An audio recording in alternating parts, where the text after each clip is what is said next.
How are we gonna give away the either gift card or cards, Eric? It's gonna be live chatters for sure. Should we do 7 codes of $10 each? I guess. Or just one $75 one? We should do 7 $10 ones and one $5 one. I think we should do that. That would be cool. We can do either Xbox or PlayStation codes. We'll wait to get Break in here. I don't think you could do just $5 for PlayStation, though. You can't? No. Well, then a $5 Xbox code. I can go get a $5. I mean, if you go to GameStop, you can get a $5 increment to either, I think. I think they're the only place that does that.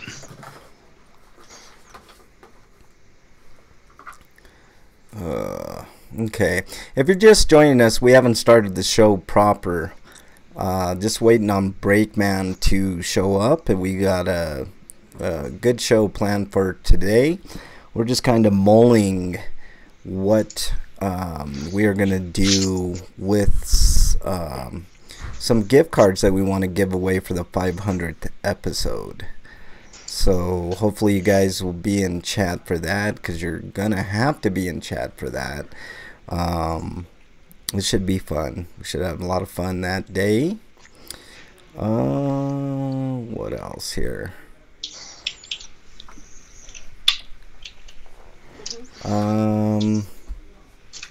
Just waiting on Breakman. How's your week, Eric? It was alright. They ever fix that goddamn machine?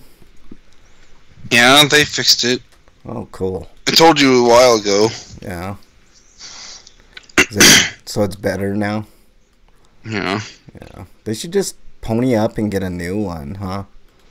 It's breaking anyway. Yeah. It's literally breaking at the ends of the machine. Like, there's cracks in the metal because of the strains that it's gone through all the years. Yikes.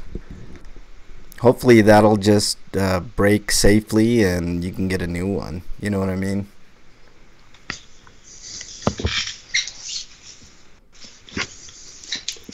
Alright, let's get Break in here.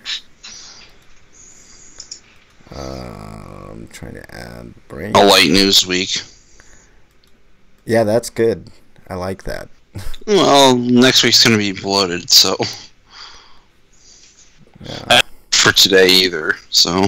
Yeah. Hey, Break, you there? Break, man, you there? Maybe. Yeah. You're there. We haven't started yet, dude, so we're good. That says you're offline on Twitch, too. Try refreshing. See if that helps. Should I be just entered. Huh? I said I just entered, but yeah, there it works. Okay. Yeah. Okay. What was I gonna tell you? How should we give away the gift card / cards? I know it's gonna be for the live chatters, but how should we do? Just like one big card or a bunch of like? I was thinking Break more along the lines of like 7 $10 ones. Then we could have a lot of fun. Yeah, that would be kind of cool. We could have like different contests. The only problem I see with that is, will we even get enough people to, get all this? It doesn't. Multiple people can get more than one. Yep, absolutely. So, if somebody maybe strikes our fancy in chat with a nice comment or a funny comment, maybe that's who gets it. One. You know what I mean? We should come up with like a contest or something too. Should I give you the money back? Dude, we can just, no. we can just get codes.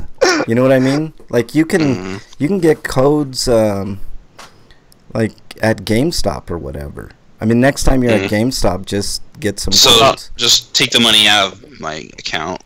What about like not Trade Steam, Union and then just use cash to get those things. Hang on. What were you saying? What's the other big one? Not Steam. GOG network. No, not like games for buying games. Like, is it GOG?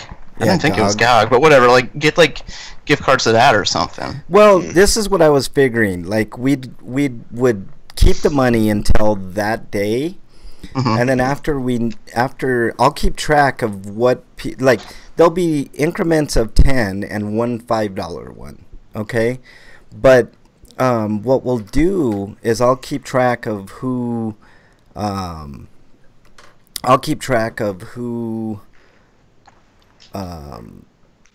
Gets what, and it'll be their preference, whatever they want. That's a good idea. I like that. I think we should do that. What do you think, Eric? Yeah, either like for Steam or whatever. Yeah. Well, right now everybody's mad at Steam. That's why I was trying to think of like what's Steam's competitor. Yeah. Well, Fuck Steam. Yeah, like, people are really mad at Steam right now. So, I mean, if somebody wants a $10 Steam one, then so be it. Yeah, we're gonna talk about that. Yeah.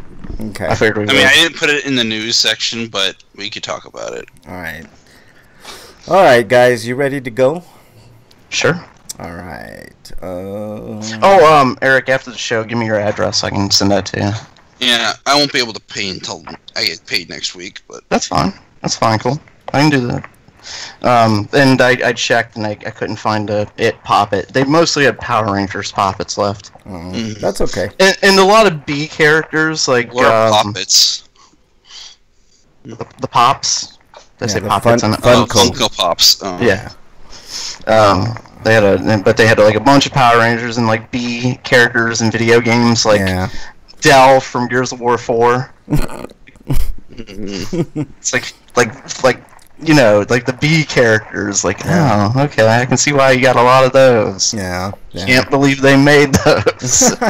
If you want a 400 gigabyte micro SDXC card, it's gonna cost you $200 at Best Buy. So I guess it's a deal because it's usually more than that. Damn, that's expensive. Holy shit. That's 400 gigs on a tiny ass card. That's impressive. I know. That is really impressive, actually. How many was half of a terabyte? Almost half of a terabyte. All right, you guys ready to go? Hold on. All right. Well, we're holding on. Did you update Skype break? I think he went to go get a beer or something. Anybody in? Speaking of which, I need to get wine for the show. What's a good wine label? Yeah. Commander Root is in chat. That's the first time I've ever seen. I might seen. get some kind of Moscato, but I don't know what a good label would be. Ooh. Just get the Barefoot beer. Okay, because this one's almost done. Oh, yeah. You can't go without beer, man. Yeah. All right. You guys ready to go? Sure. All right. Let's hit it. Break Bender Rodriguez. Yeah. All right, here we go.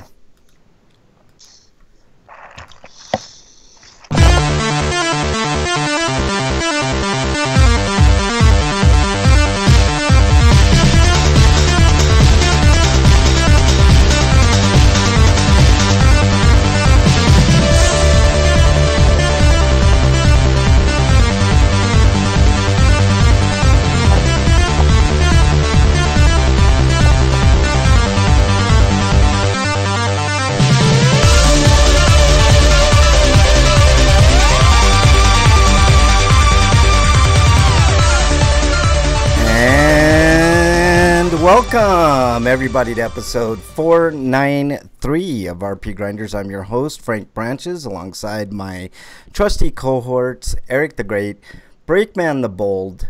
Gentlemen, how was your week? Uneventful, but not completely awful. Yeah, what about you, Break? That's alright. Yeah? Just okay? Major, yeah. I was kind of pissed that the Reds beat the Rockies, man. Once out of the series. I mean, jeez. Yeah, it took him 13 innings to win that game, even. I know, it was an exciting game, man. That sucks. That was a good game. I didn't watch it live, but I was following it with my updates, and I was like, damn it. God, I was listening to it at work. Yeah. It was a day game for people who just don't know. Yeah. Or care, because we're talking about baseball again, so our listeners have quit listening. Yeah, exactly.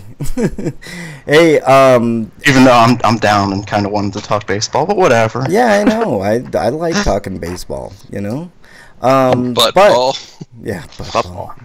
That's a different game completely. I need details, and I need to know the rules of that game. Yeah, does it involve nudity? That's another thing that you have to ask. We have a giveaway that we're going to be doing for episode 500. You have to be in chat. We're live every Friday, 7 Eastern on YouTube and Twitch.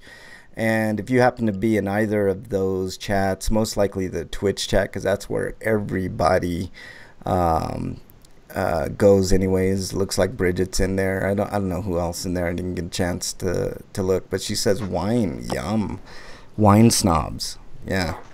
But we're going to be giving away some, some little gift cards as thank you to everybody that's been listening for a long time. So if you have any ideas on how to give those away in chat, like maybe we ask trivia or, something of that nature, we're open to suggestions, but that day should be a ton of fun. We're going to give quite a few $10 gift cards to your platform of choice, whether you want, if you want PlayStation, Xbox, Steam, whatever gift cards you want. And we're doing this because we actually hit our goal on GoFundMe. So yeah, we're raring to go.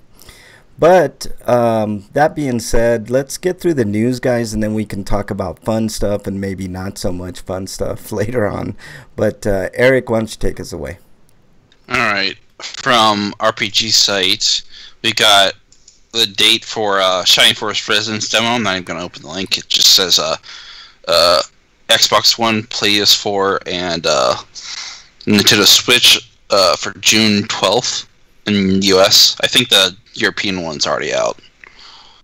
Okay, that's good news. Any details on it? Let's see.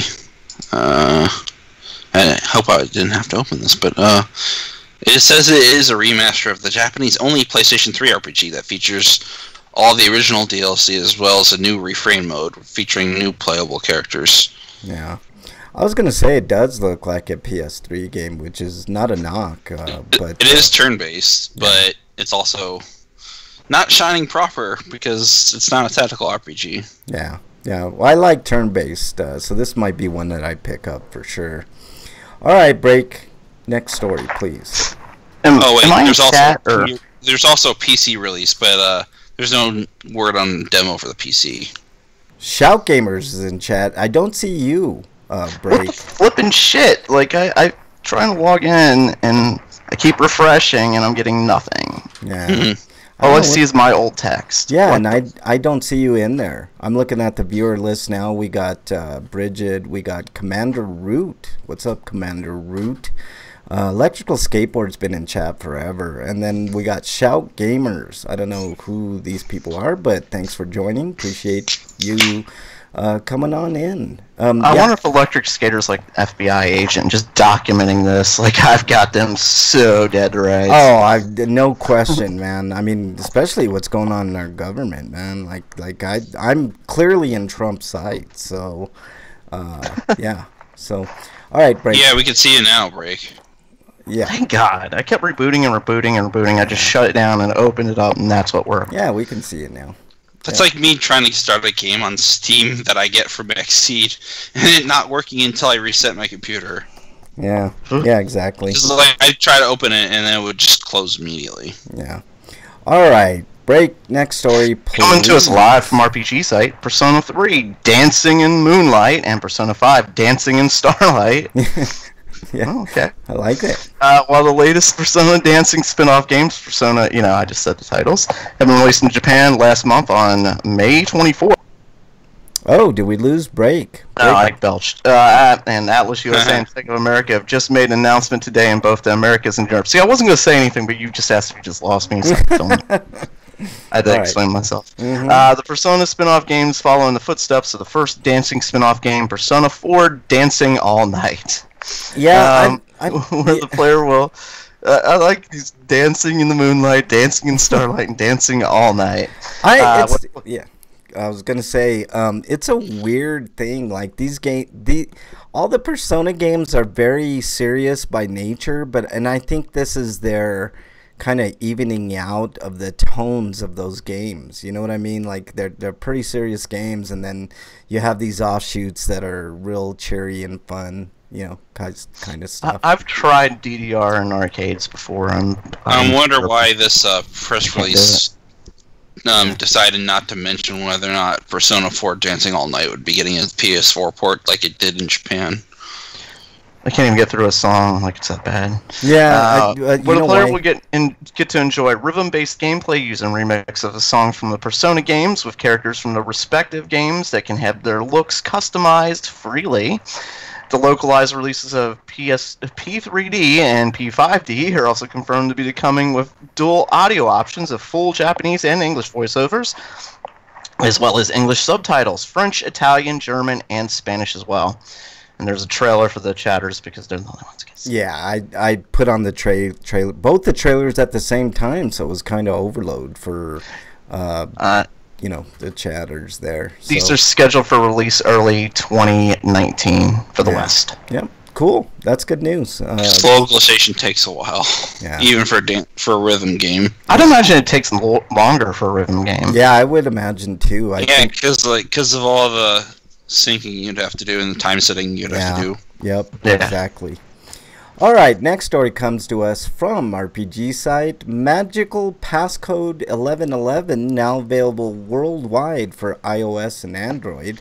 Newly formed localization studio Hotel Chromatic have announced that Magical Passcode 1111, the cute-looking smartphone RPG from Japanese developers Hexadrive, is now available. I just said that. Why? Is RPGsite.net becoming the next Silconera? I honestly, like, you just need to be. People just need to be more creative with their headlines. Yeah, exactly. I totally agree. Key features: fast-paced gameplay, real-time magical battle system. That's not new. Love leveling system. And fully realized story and world, like they always say. Maybe it's like metaphorically magical or something. Alright, I need to know more about the love leveling system. Yes, it is at the heart of the story, and the game itself is building your relationship with your Magi teammates. Learning each of their likes and dislikes is key, because the closer you grow, the stronger they become. But making one happy just might tick another one off, so you'll have to find the right balance between your extremely opinionated cadre. So there you go. It's just sort of like a favor system, you know. So do you get to nail any of them along this course of persuasion? Looking at looking at the graphics of this game, I doubt it. Break. It's like love is good and all, but you need the just saying, the knocking of the boots. Yeah, exactly. I don't think this is the game for you. I think you're wanting more of the Stormy Daniels. He wants the fuck level. Yeah, exactly. just go straight. That'll be DLC. You know, that's gonna be the name of this episode. Straight to fucking is gonna be the name of this episode. I mean, that's Break's idea of a good game and a good time, probably. That's my idea of romance. Yeah, your idea of romance. Straight to fucking romance. Well, you have to like a person enough to want to fuck them, so I guess that works. Yeah, like you just meet somebody. Have you ever like wondered what somebody would do to you, like if you just went up to them and said that, hey, let's just get straight to the fucking, you know what I mean? They probably would like slap you or something, you know.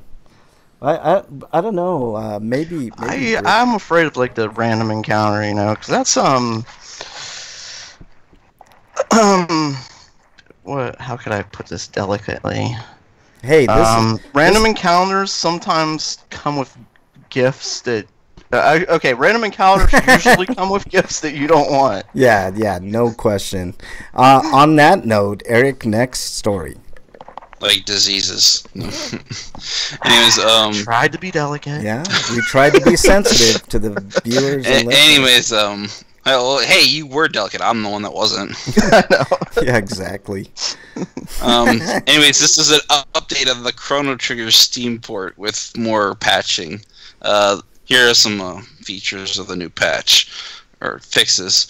The UI has been further updated for those using a controller or keyboard in a number of areas, while moving in the world map in towns and or dungeons, and how options in dialogue are displayed, shop screens, selecting a time period to visit, or in minigames. And improvements have been made to the battles, where you can now flip between pages within menus with single button presses. You couldn't do that before. How did they screw it up so goddamn bad that they need that this is the second it was patch a where they mobile need some port, fixes? and they didn't really bother to rework the controls or the but interface. No, They didn't work anything apparently. No. Like they screwed this up. This is the one of the It was biggest like screw ups run, I can and ever that remember. will be good enough, and ship it. Hold on, Eric. No, break is onto something. You just said something, Break, that it's one of the biggest screw ups of any, that we've heard in a long time, and I totally agree with that assessment, because Chrono Trigger is like a holy grail game. You know what I mean? It's like one of those. Apparently, they learned their lesson, because Valkyrie Profile is much better handled. Yeah, gee, And this but isn't that's really, just a mobile game. Yeah. And this game wasn't like a big update from the original, No. It's not like they did a remaster or anything like that. They just ported it and slapped it together. It's so absolute ridiculous that Yes. anybody could screw up this bad. It's totally Anyways, ridiculous. More improvements. Available texts are immediately updated when recovering MP. The duration of the explanation window is shown at the top of the screen has been extended. Changes has been made to the priority which information is shown first when there are multiple messages in explanation windows. A bug where some controls would still respond while the game is paused in the battle has been fixed. Jesus Christ, man. What a Following the debacle. last update, we've continued to improve gameplay speed in areas where previously slowed down. Difficulty has been made more forgiving in specific minigames during story events. Controller input is now disabled when the game is not active. Wow. And additional minor bug fixes. Yeah, you're right, Break. You put in... I could forgive minor bugs, that could happen. Yeah, I mean... Even in a game like this, which was made in the 90s, but this game's, what, 25 years old now, or more? Yeah, but here's the Older? thing. It's just... Yeah, here's the thing, These though, screws. Break. Here's the thing. It's fucking Square Enix, who has, endless fucking money when it comes to these games. You would think that they would take... I hope when Profile Lenneth comes out on Steam, because it's going to happen at some point, they don't screw it up this bad.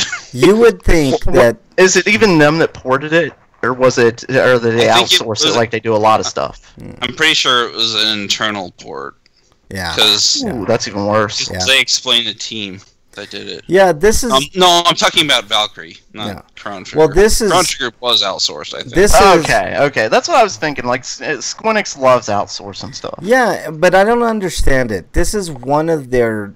this is a beloved game. Who that has played RPGs doesn't love Chrono Trigger? I've yet to meet that person. I'm guessing the people that never played it before and played the original port.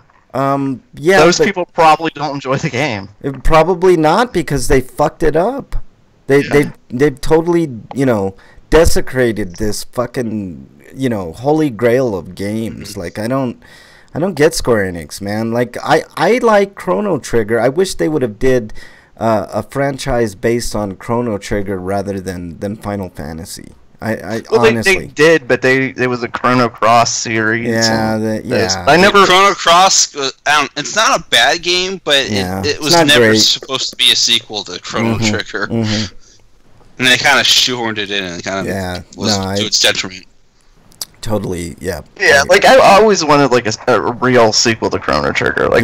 Yep, me too, man. I mean, I think the world wants that. So if you're listening, Square Enix, make up for this fuck up by making a sequel, a really good one.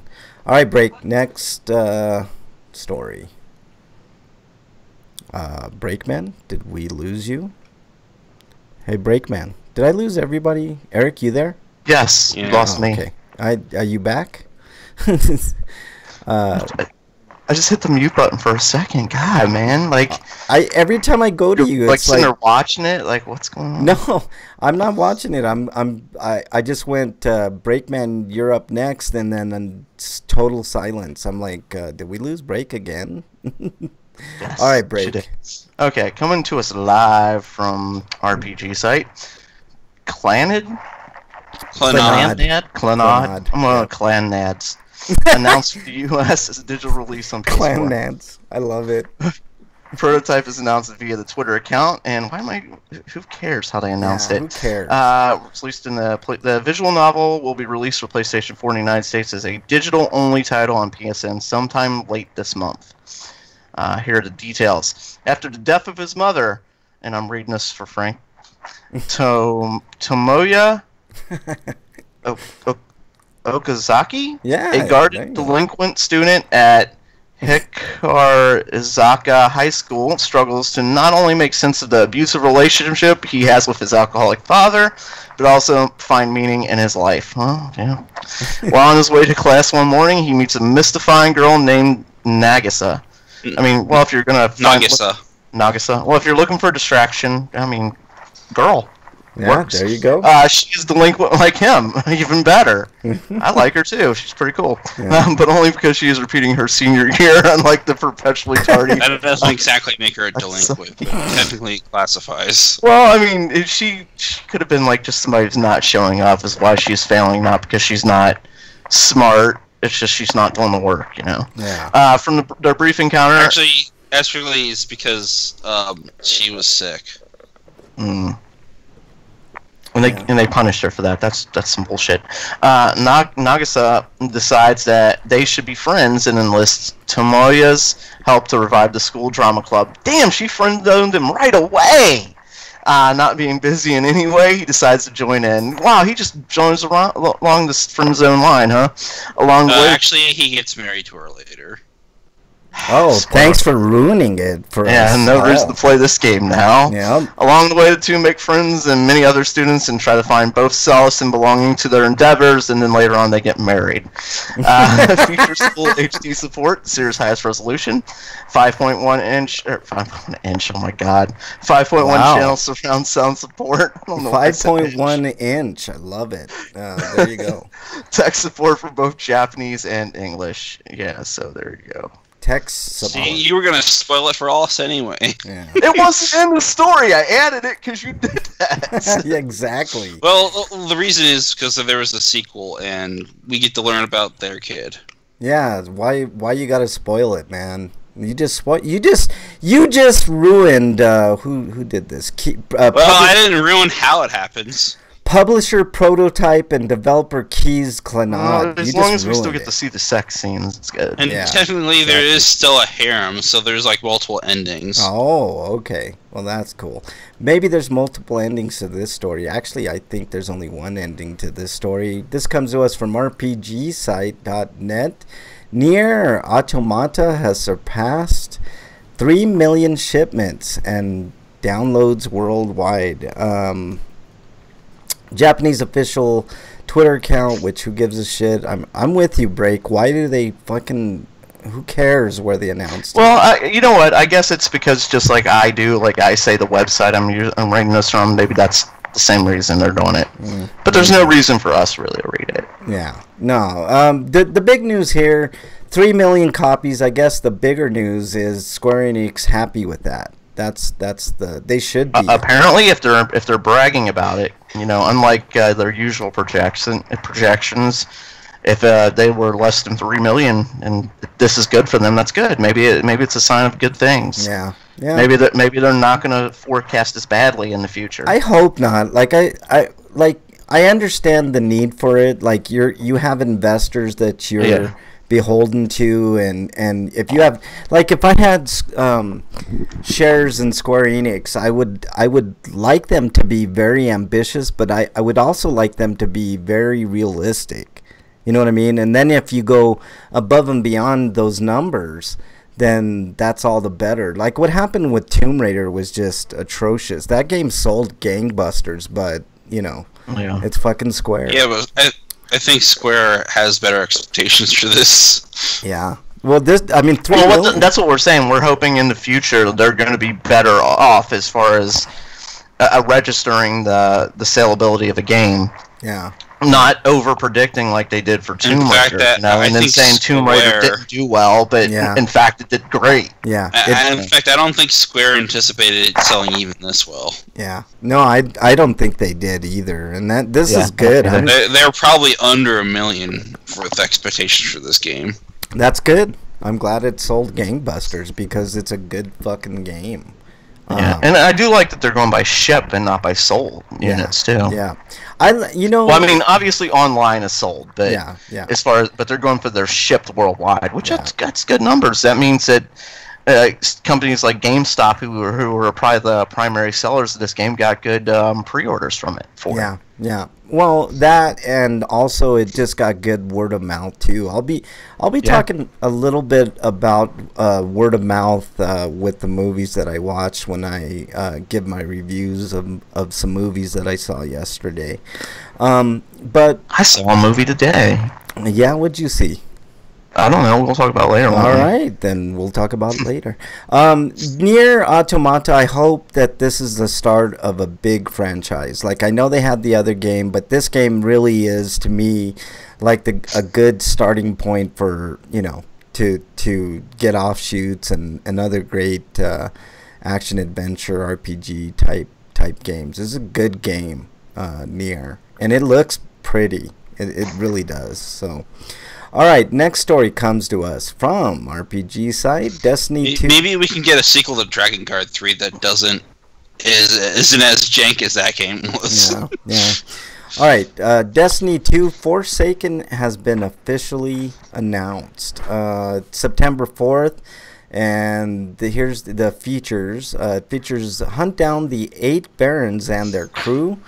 2 new destinations, the Tangled Shore and the Dreaming City, a brand new raid, introducing Gambit, a 4 versus 4 competitive player versus enemy mode. I thought they were adding mutants. I'm like, oh, that sounds cool. Yeah. Wield new powers with 9 additional supers, collect new exotic weapons, armor, and gear. All new weapon archetype. Legendary bow, new story missions. Is it just named Legendary Bow? Yep. That's the lamest name ever. I know. It's an archetype for a weapon, not a weapon. Yeah, it's just generic. So you can call it whatever you want. Yeah. I hope they'll let you call it whatever you want. I would call of kicking your fucking ass. No, I would call mine the Bow of Billis. Just because it sounds ridiculous. But anyways, new story. How about Bilbo? No, Billis, because that sounds even worse. Like I'm going to call that my phallic shooter. Oh, yeah, that's even better. New story missions, adventures, destination activities, and more. Dungeons in chat, he says, oh ye gods, Dragon Guard 3, true jank. And then he says, this is basically the Taken King moment for Destiny 2. Just wait a year later for the real game like last time. I hope so, because people... I mean, why are people buying this game if it's that shitty? You know, I've never bought Destiny 1 or 2. Did they ever fix Destiny 2's problems? It looked like a fun game, but yeah, I kind of feel the same way about Destiny as I do about Fallout games. Yeah. Like, you should wait. Like, you know, I'm sure it's fun now, but I'm also sure there are problems with it that need to be fixed. Yeah. And that you're not gonna, and that there's going to be a lot better stuff to come. Since Dungeon Buster's here, it's not in the news, but we're getting in Metal Wolf Chaos. Yeah, exactly. It says here, in addition, Activision shared details on how much things are going to cost, of course. Forsaken will be available as a standalone unit for $39.99, but it will require Destiny 2, along with Destiny 2 expansions 1 and 2. Oh, hold on. Yeah. How is it standalone, but it requires it? Yeah, it's not standalone. Well, I guess it's like standalone in the sense that you don't need to download it. That's horse shit. That is a load of horse shit. You know, I'm thinking that Dungeon Buster is gonna rack up when we do our 500th episode, because I think he's gonna be the only one in chat to get those gift cards. What do you guys think? Like, he week in and week out. And free. God damn crazy devolver wants to do Battle of Chaos. Let them. If he is the one who gets them all, that's fine. Yeah, I know. I have no problem with it. If Dungeon is the only one in chat, he's gonna get $75 worth of whatever the hell he wants. That's really cool. Dungeon said they might release a standalone version like they did with Taken King. It will have Destiny 2, but codes to download the Maybe that's what they mean then. I'll just wait till they come out with like a Game of the Year edition, which they seem to always do. So, digital deluxe edition for $79.99, which is a ridiculous price. But that includes the Awoken Legend download content and the annual pass. Finally, what is the difference between like DLC and annual passes? I never got that. Like annual pass, you get all the DLC, right? It's for that season though. Is it a season pass or it's? Why are there different names for shit? Can't we just agree on some things? Either call it a season pass or call it an annual pass. Since everybody else calls it a season pass. Dicks, get aboard. Dungeon says get with the program. Dungeon says he hopes he make it. Dungeon, you better be here, man. 500 episodes. Yeah, we're counting on you. You'll be the only chatter, man. I mean, you're almost guaranteed. All by yourself, and I know. You're almost guaranteed like $75 worth of whatever. Xbox, PlayStation, whatever. Between you, Freak, and. Maybe after Destiny 2 Forsaken, we have a Destiny 2 Forgiven. Yeah, exactly. The fans forgive, or Bungie forgives, or asks for forgiveness, and they promise that they've changed. Ooh, maybe Dungeon is like terminally ill or something. He says pre-grats on 500 levels. Yeah, like maybe he's like secretly battling like maybe he's one of those virtual. Like he's in a virtual realm and he's like Stephen Hawking, and he's like talking to us from like a hospital bed somewhere. I would like Bungie to branch away from Destiny, to do something else. I'm not saying stop doing Destiny because I know it makes some money and stuff. I'm saying do something else too. Yeah, why not? I'd like to see you guys be creative. Also, again. don't let fucking Activision fuck you and make you do bullshit. Yeah. Oh, I see. He's telling me to be quiet. That was, I think, the reason they joined with Activision, because they were kind of the opposite of Microsoft. Yeah, I know, man. But really, Activision, the opposite of Microsoft? They're not really... To Bungie. I mean, they treat Bungie differently. Yeah. Well, that's good, because Bungie is a good, Bungie is planning to do something else in China. Yeah. Oh, God. Boy. Damn it! Pachinko machines, man. That's what they're. I miss Bungie as a developer. I love the original Halo games. They're so fantastic. Yeah. They're a good developer, man. They just, I don't know. Sometimes I think they're kind of. I mean, remember Halo 2? Like how big it was. It got one of the best soundtracks. Yeah.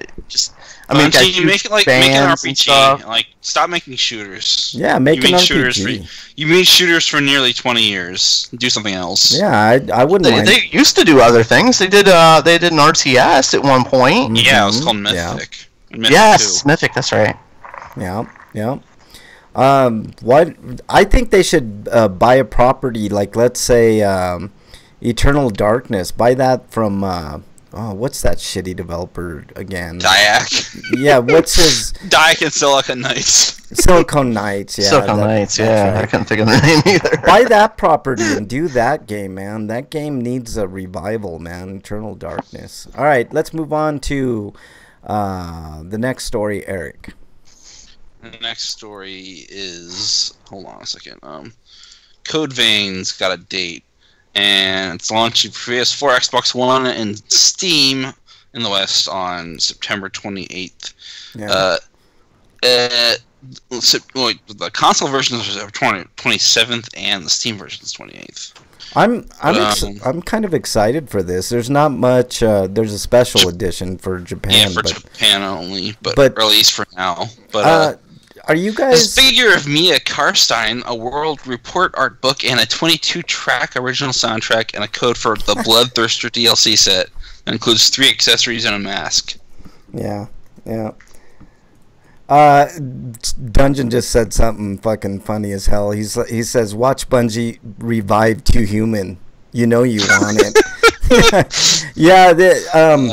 You know what though? Like Too Human, like gets a lot of flack. It was a shitty game, but I could see. But what do you mean? But what are you gonna say? But hold on. I was gonna say. When you die, you can watch the Valkyries take 5 minutes to resurrect you. Yeah, I know. Like, I was hyped for that game. I bought into it. Yeah, I bought into the hype. The videos look good. I was like, finally, like a Doom-like game for the consoles. Yeah. Oh. Yeah. No, this isn't. No. What did I do? No. I guess that like a studio like Bungie could probably do it justice, but I'm really hoping for fucking Eternal Darkness. Somebody please buy that property. Like that game was like so good. I don't know if you guys ever had a chance to play it, but it was on the GameCube, and it was an amazing game. Dude, it had to do a loading thing every time you accessed a menu. God damn it. Oh yeah, that's right. Yeah, that was a piece of shit game, man. No question. But I like the story and you know some of the gameplay looked good. So Spiritual Eternal Darkness sequel would be epic though. Yeah, I agree, Dungeon. The gameplay was really repetitive.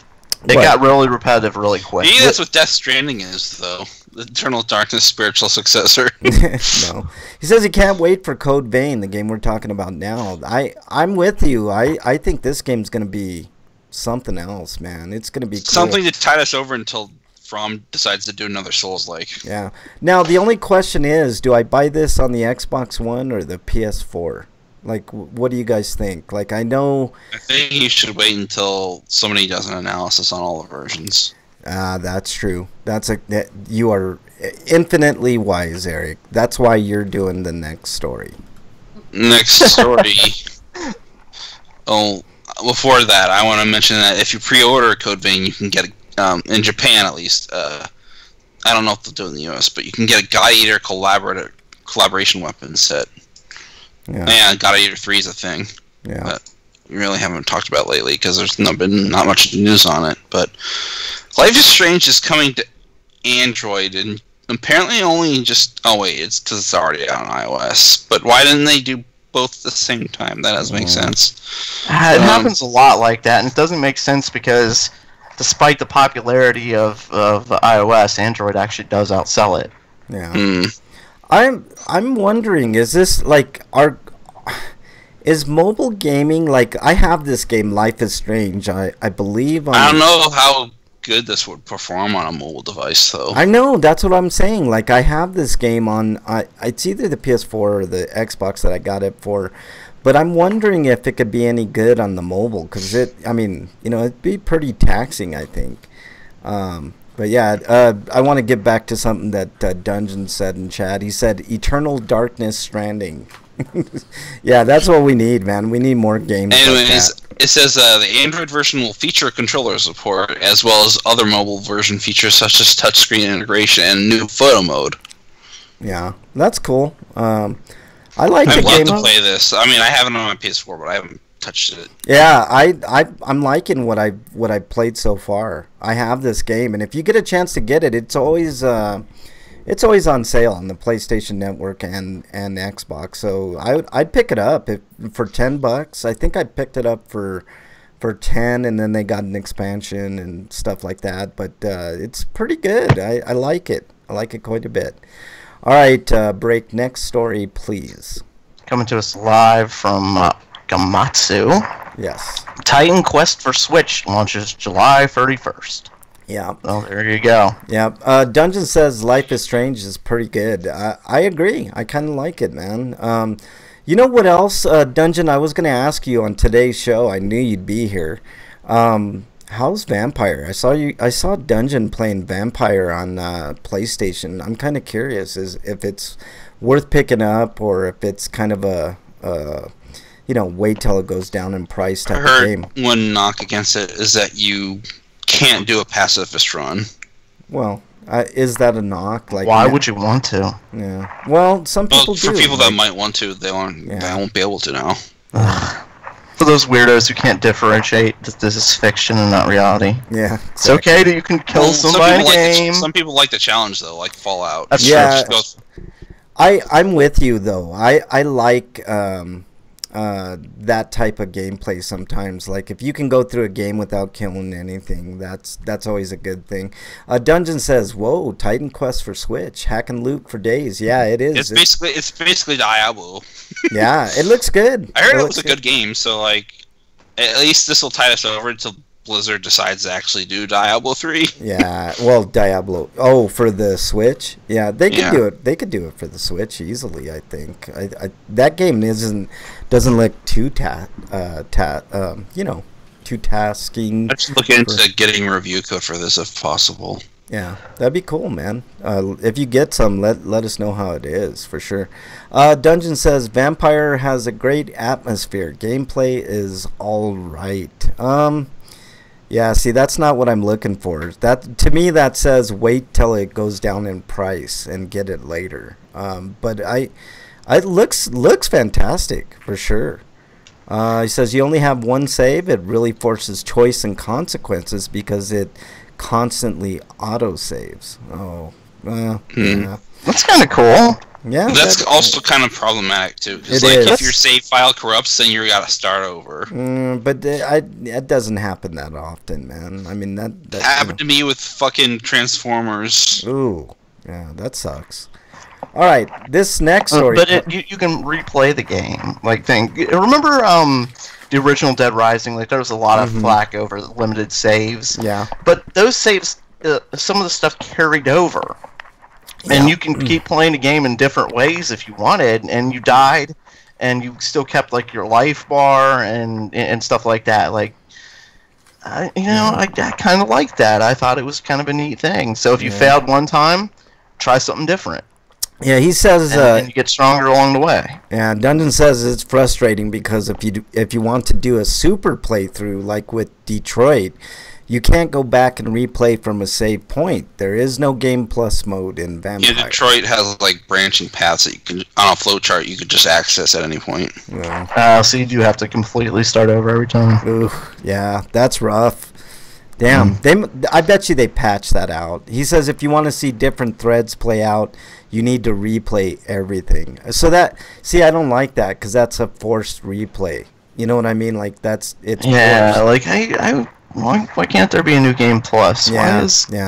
I mean, that should be kind of standard in games like this. I agree. You'd think, like, you know, like you should be able in choice-driven games, you should be able to continue from, to be able to keep something. Yeah. So say like if you found like a map or something, just I don't know, as an example. I don't know. Or like, if you leveled up your character, if you leveled your character to 99, you don't want to start back at 0 unless you've at least kept your stats. Yeah, I bet you. So like you got your strength up to like 200, and now you can level up way past 200. Yeah. He says it sucks because he did it early on, but he had to scavenge for shit all over again. Like they should let you keep stuff like that in a new Game Plus. You don't have to do a lot to make a new Game Plus. I mean, if you don't want your character, you don't want them to start over with having whatever their maxed out life or whatever. Yeah. But let them start over with things that were hard to get. Yeah. You know, like the ultimate weapon. Yeah. Yeah. Or his scavenge stuff. Like come on. You should be able to keep your loot. Keep your loot. I bet you we're enjoying your game. We want a reason to keep playing it. Yeah. It's one of the points of contention I have with the Kingdom Hearts remaster. It's like they didn't make any new tweaks in the game, so there's no new Game Plus on either games. Yeah. We got a couple other chatters in chat. Cute Heel Girl and Shout Gamers and Slow Cool. I've seen Slow Cool in there before. They never say anything in chat, but What's up, guys and gals? Dungeon says, part of the joy is exploring stuff to me, and it kind of stifles that. Yeah, I agree. Like,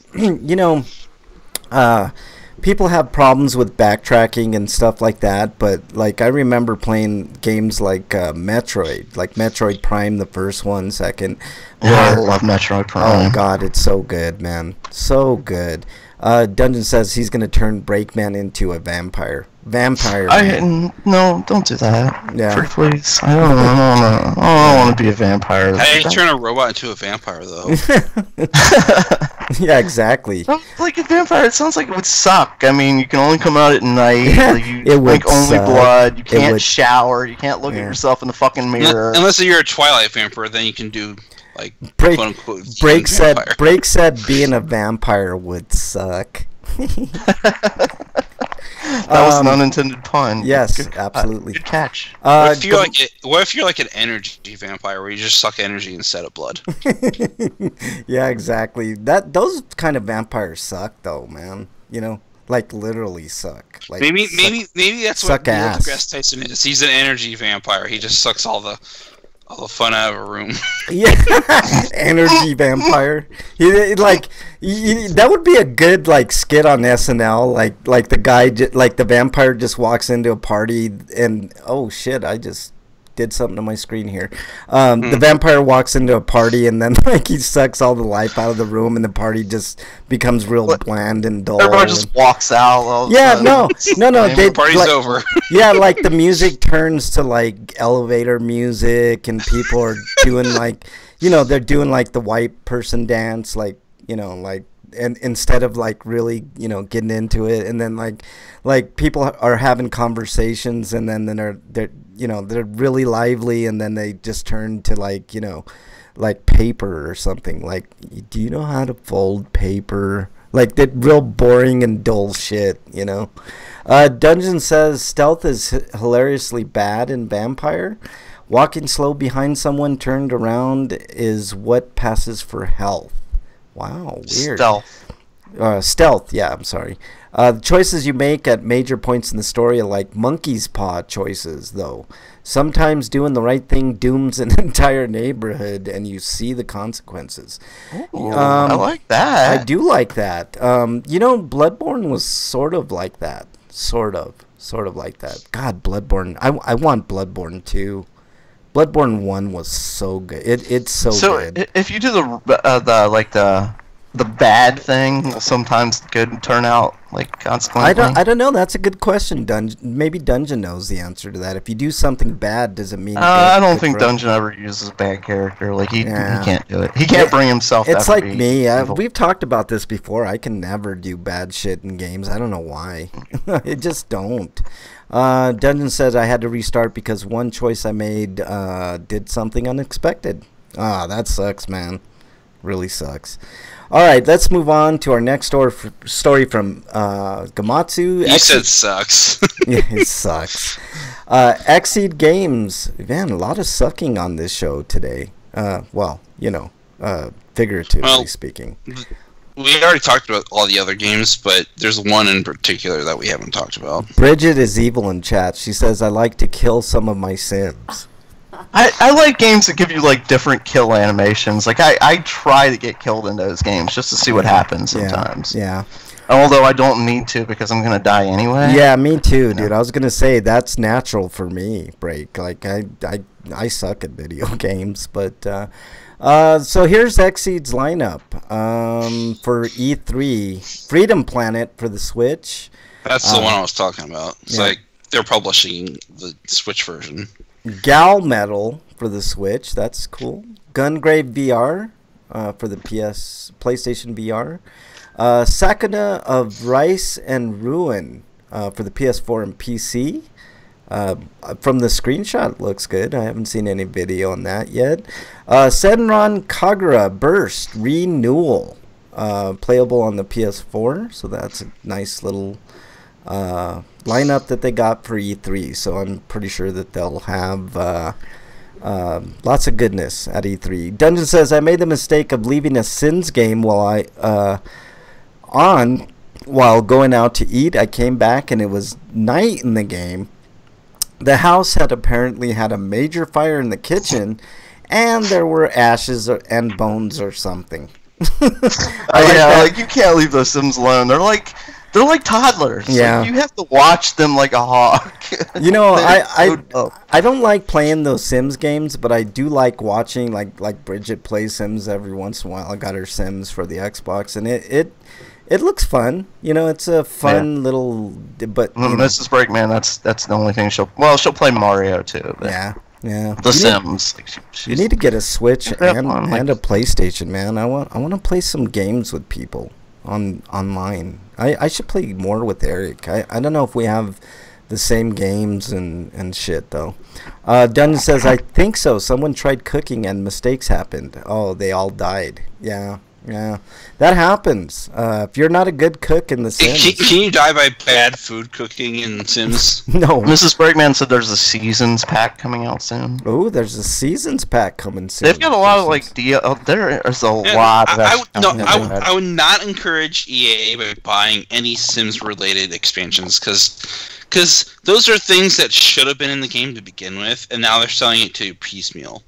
No, they had a lot of content with that added stuff. I don't know. Like there's some of it maybe early on, but since then they've added a lot of content. And if they'd waited to get all that content, the game wouldn't have come out for a long time. Yeah, Bridget says, "Oh, then you have ghosts floating all over. Fun." Yeah, there's all kinds of ghosts and zombie Sims. Yeah, and Sims. Ghosts and vampires are both. They have vampires. I haven't got her to the vampire pack yet, but I plan on getting that when they have a sale and I have a little extra cash. That should be fun. I'm gonna go ahead and do the last story. Tales of Vesperia, 10th anniversary remaster website discovered. The announcement set for E3 2018 comes to us from Gamatsu. So there's a website, and that's a story. So there you go. You're gonna get. I'm gonna guess a PC, PS4, and Switch. Yeah, I'm guessing. So we'll find out. They might do an Xbox One, but just because there was a 360 version for the last one. Yeah. I'm digging. I'm putting on porn music for our background but music. Hey, we might finally get the content that was in the PS3 version if it gets localized. Yeah. E3, before we get on to... Oh, shoot. I need to turn the porn music down. Yeah. I like it, though. That's kind of cool. E3, guys. Anything that you're hoping for in E3? We're not going to get too in-depth on this episode. Well, one of my crazy fever dreams that happened, that's Wolf Chaos getting brought to the West. Yeah, that would be in some fashion. I don't know if it's a new game or if it's a remaster. Yeah. But it's probably just a remaster. How about Chrono Trigger 2? Wouldn't that be something if fucking Square pulled a big one on everybody and they said, just kidding about the Final Fantasy VII remake, but we're going to be doing Chrono Trigger and it's ready to go now. That would be cool. Some people have suggested maybe like Xenogears for Steam as well as Final Fantasy Tactics: The War of the Lions for Steam. Yeah. Also, I'd like a real sequel to Xenogears. Yeah, that would be cool. How about a continuation of the Xeno saga? I wouldn't mind that. The thing was that was supposed to be 5 games, but then I think they had to kill 2 of them and then make the 3rd game the final game. How about because it didn't do as well as they were hoping? Yeah. They overestimated on that one. Not only that, the main reason why. Not only that, but they ran out of money. Yeah. How about a sequel to Nocturne or Devil Summoner 3? If we're talking Atlas properties, Final Fantasy, I don't know, what are they up to? 16? That would be okay. Yeah, it would be 16. Yeah, I doubt they'd announce that. It'd be more like a sequel. Probably. I could see them. Square would totally announce it and then take like 3 years before they actually say it's in development. Yeah, you could be right. Like they just do a quick teaser trailer like they did for 7, where you just see like the hand of Cloud and Barret. That's it. Like, hey. Yeah, and then 10 years later they give you another teaser trailer, not even a full trailer. That would be Square for sure. are we actually going to get that Final Fantasy VII remake this year or next year, guys? No, not next year. Not even probably next year. God. They haven't shown any video of it yet. If it comes out next year, I'd be surprised. I'm thinking 2020 at the earliest. I saw a little snippet of the game at one point. Not the you know, the what do you call it? The teaser. It was something different. So that. I mean, you're talking about like the screenshots that have been going around the internet about the Airbuster battle. That, and there was another little tiny video that somebody had dug up somewhere that I'll have to look for it. But yeah, I kind of got need that music playing. Yeah, the music's so distracting. Oh God, you guys don't like the porn music? Okay, well. I mean, you can play it if you want. It's kind of weird. Every time we talk, it stops. If it was gonna keep playing the entire time, it'd be okay, I guess. It stops? Really? Damn, that's weird. When I'm talking, I hear, or when you're talking, when Eric's talking, when I'm talking, I hear no music. I hear the music all the time. I wonder if it's situational sound adjustment. It's weird because I hear it all the time, like constant. All right. All right. We should ask Dungeon Buster. He's the one that matters. Yeah, exactly. He's the one that's blessed with the 70s porn music. All no, right. I didn't mean that. I meant like he's the listener. Like, what does he think about it? God, Frank, why'd you take it to such dude, I can already tell. I can tell he likes the porn music. So, you know, I mean, it's one of those things. Like, you just know, you know. Anyways. So what are you looking forward to most, Break? E3? I've said it numerous times. I believe they're going to announce Halo 6. Yeah, Halo 6. That's a biggie. That has me excited. Yeah. We know I want to know more about the the new Fallout game that Bethesda's announced. Yeah, the 76. That's we know it's going to be online. It's worth anybody's time as well. Yeah. Let's see. What else do we know about E3 so far? Metroid Prime 4 is probably going to have some kind of more information. And we might actually see gameplay. Yeah, what big announcements are Nintendo going to have? Because I want another Zelda, announce a Mario game. I want another Zelda, but I don't think it's going to be like a follow-up to Breath of the Wild. It's probably going to be more like closer traditional or side game. Yeah. Maybe a 3DS game, because I don't see them doing like another Zelda or another. I think they're done with the 3DS. Yeah. They'll probably make a Switch game. Yeah, you got a good point. They might be getting. I think they are pretty close. How about a new Kirby game? That would be cool. We already have a new Kirby game. What's it called? It's called Star Allies, and it came out like a couple months ago. News to me. Like I'm out of it. I don't, but I agree. Like something. You know what Nintendo should explore? Maybe getting together with they used to do this quite a bit. Get with another company and do an original IP and publish it.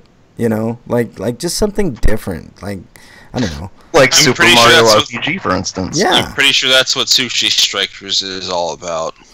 What about? Do you guys think? See, this is going to be my biggest hope is that they announce Bloodborne 2. That would be my hope for E3. If they announce that game, I think that would be huge. I'm expecting Microsoft to announce more on Crackdown, and hopefully it gets a release date this year. Have you not been paying attention? It's been delayed till 2019 now. Yep. I didn't see that. No. Yeah, it's delayed. But and for good reason. The videos that I saw of it did not look good, man. What about Anthem?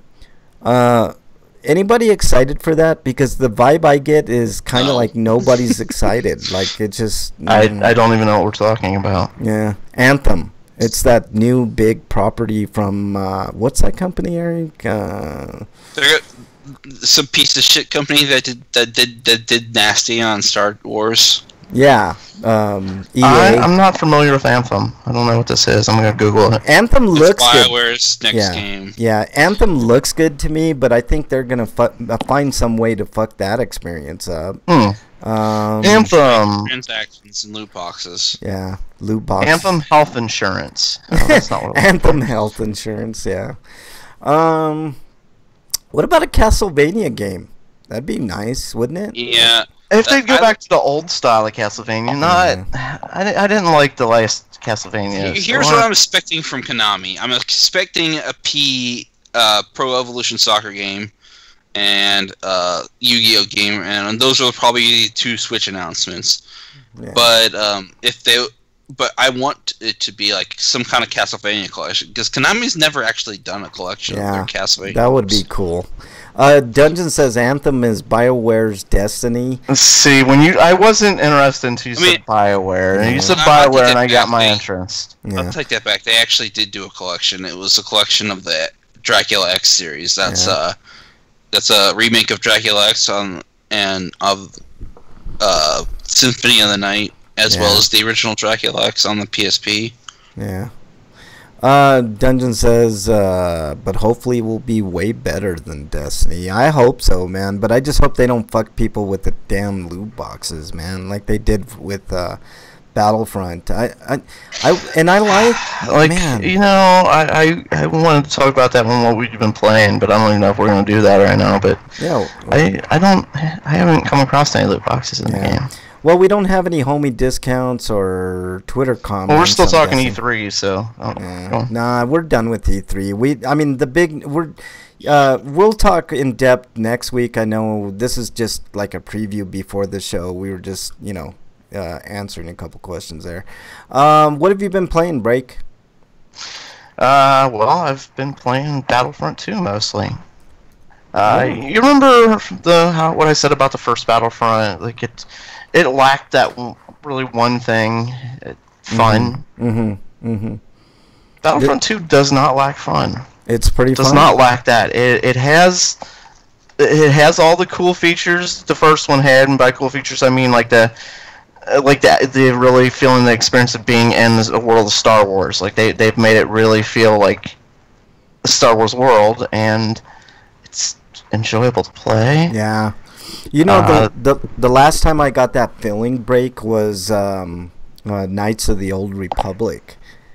Wouldn't that be a good announcement? Like Knights of the Old Republic 3 or something. That would be kind of cool. I'd dig that. But anyways, continue on. It'd have to be I'd think something different instead of continuing that. Maybe a new Star Wars RPG would be cool. Yeah, yep. That would be awesome.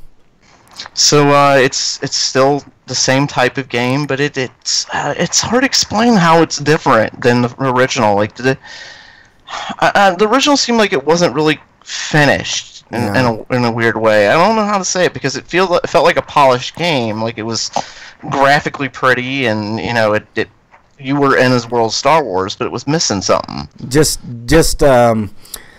just lacked. I said polish? Like fun.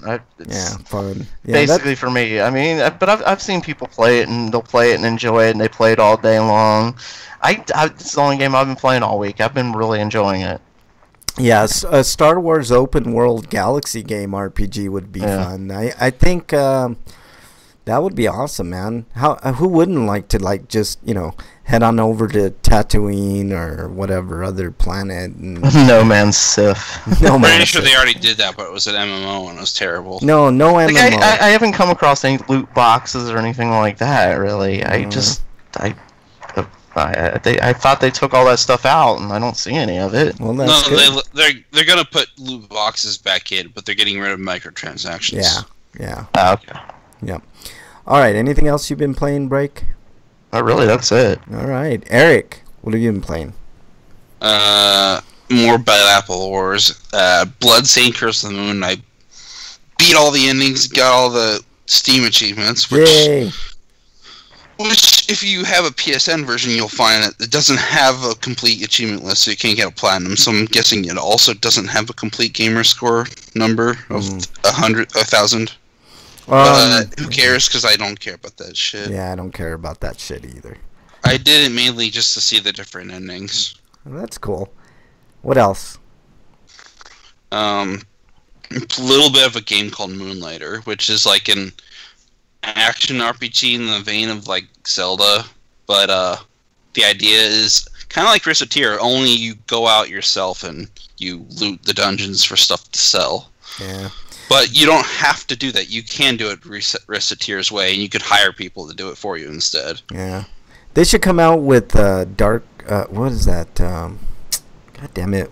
Never mind.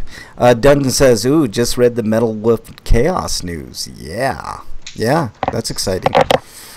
See, I've been avoiding spoilers, really. I want to wait and see what I want to see the big showcases. Yeah, I can't wait. I like their conferences. Well, yeah, one thing. I wonder how many people are clamoring for Metal Gear Rising Revengeance 2 or something. Yeah. Here's a question. If they announce it, there'll be one guy in the crowd, like, yeah, and everybody looks at him like, huh? Here's a question: how interested in people in like a live grinders during E3? That would be kind of cool, wouldn't it? That's a lot of time. You mean like during the press conferences? Maybe during the press conferences, like I could come on, and if you guys happen to be there, like it's on the weekend, so it's not like, you know. I need money to go to California. Yeah, I know, that'd be cool. Yeah, I know. I need money to EA's pay is to get tomorrow. into E3. Yeah, I think I'll probably do some E3 and on Twitch and YouTube. So it'll be an unofficial RPGrinders app. I got sick on Monday, so there goes my idea for taking Monday off to watch the stuff. Yeah. I especially want to watch the Square presser because that happens when I'm at work. Yeah. Yeah. And then Tuesdays with Nintendo's Direct. Yeah. And I also won't be here for, but I could always watch it online. I highly doubt Square puts up their pressers on their website, but who knows? Who knows? We'll see. I've been playing a little bit of Marvel Puzzle Quest. Of course, I play that every day. And Uncharted. I wanted to say something about Uncharted. It holds up pretty well for being a remaster from a PS3 game. It's really pretty on the PS4. So if you don't already have that Uncharted collection, it's well worth the money now. You can get it for $20 or less. It's worth it. I think I picked it up for $10 when it came out on the PlayStation Plus sale. So that was a good thing. I didn't get a chance to play many games this week because I watched a lot of TV. And I have a lot of reviews, but let's go with Eric's review first of Batman Ninja, and then I'll get into mine because I'm kind of excited for my review. Batman Ninja is probably the stupidest goddamn Batman thing I've ever seen. Yeah, it's stupid, but that's it's exactly fun. why it's awesome. Yeah, it's stupid fun. It really is. It's just completely. But I have a few problems with it though. Like. Yeah. Warner Brothers, what the fuck are you doing? Not putting the Japanese audio in the language menu? Why do I have to do the special features? And why isn't the English subtitle track for the Japanese audio? Why is it just for the English dub? Yeah, it's weird. Because like the way that they wrote the script for the English language release, was vastly different from the Japanese one. Yeah, it's like almost 90% of it's different. So it's practically a different movie. Yeah. Well, that's kind of good in a way. So I have to find a digital version somewhere and find a way to get the subtitle. Find the subtitle track. Find a way to get it to run on the digital version. Break. That's funny. I'll probably be back here next week to tell you how different it is. Yeah. Break says, is the sequel going to be Batman Samurai? Yeah. Here's the weird thing, too. It's like, in Japan, it was called Ninja Batman, but they called it Batman Ninja here for whatever reason. But, he kind of was Samurai Batman. Like, he was Sengoku Batman, and then he becomes Batman Ninja. Yeah. So what are you giving Batman Ninja, Eric? I'm gonna give it 8.5. All right, that's fun. It's like the dubbing is not the greatest. I mean, I guess it's acceptable. Like the only familiar voice actors that you've been used to for a while would be Harley Quinn and Poison Ivy, who are voiced by both Tara Strong. Yeah. Yeah. So like, I can't really care about Tara Strong because Tara Strong's the anti-vaxxer, so fuck her. But Oh, I'm gonna say they do a lot of, like, almost the entire Batman family is here. Like, the only people that are missing are Batgirl and Batwoman. It's like, why aren't they in this show movie? up? Batmite's not there either. How about Ace the dog? Although the one thing I will say about this movie is Ace that the dog. it feels more like a '66 Batman movie than anything. Yeah. It's like, Oh, that does sound pretty awesome. If '66 Batman somehow took itself a little bit more seriously, this is what would probably happen. Yeah. Yeah. But because, like, they even do the '66 Batman theme a little bit. Yeah. Hey, Break, you brought me back to the 80s with that confrontation, man. The Batman Ninja 2, the confrontation. Remember those movies? Did you ever watch, like, American Ninja and, like, what was the other ones, Break? There were so many good ones back in the day. And I say by good, I mean bad good, you know? So bad they're good. Like those over-the-top action. You know, none are coming to mind at the moment. But yeah, Invasion like USA. You guys remember Michael Dudikoff Dungeons? Yeah, like all those movies starring like Michael J. White and Cynthia Rothrock. Yeah, and, Cynthia Rothrock. Billy yeah. Drago and shit like that. Those movies were fucking awesome. Out for Justice was Seagal when Seagal was good. Invasion. when people still liked him before we knew how much of a cheap piece of shit he was. Dungeon. I'm gonna date myself a little bit, man. Invasion USA was insane. I highly recommend people watch that movie. It's good. It's fun. It's bad, but good. So bad it's good. What was it? Reno Williams, The Adventure Begins. Remo Williams. You ever yeah. You ever see a movie called Lone Wolf McQuade? I love that movie. It's so cheese fest good. I don't know if I have or not. I will say for Batman, it's just like, please, in Japan, just stop trying to make CG an anime thing. Dungeon it's never going to be good unless it's Final Fantasy or Guilty Gear. This dates Dungeon too. He says he saw Invasion USA on VHS. That's crazy, man. That I think I saw it on VHS too. Either that or like on like free TV, like on a Saturday, the edited version. All right, I'm gonna do my reviews quick fire here because I got a few. Santa Clarita Diet season 2. I finished that season and it's every bit as good as the first season and crazy. If you like dark humor, watch Santa Clarita Diet. It's a funny show. And it's fun to watch.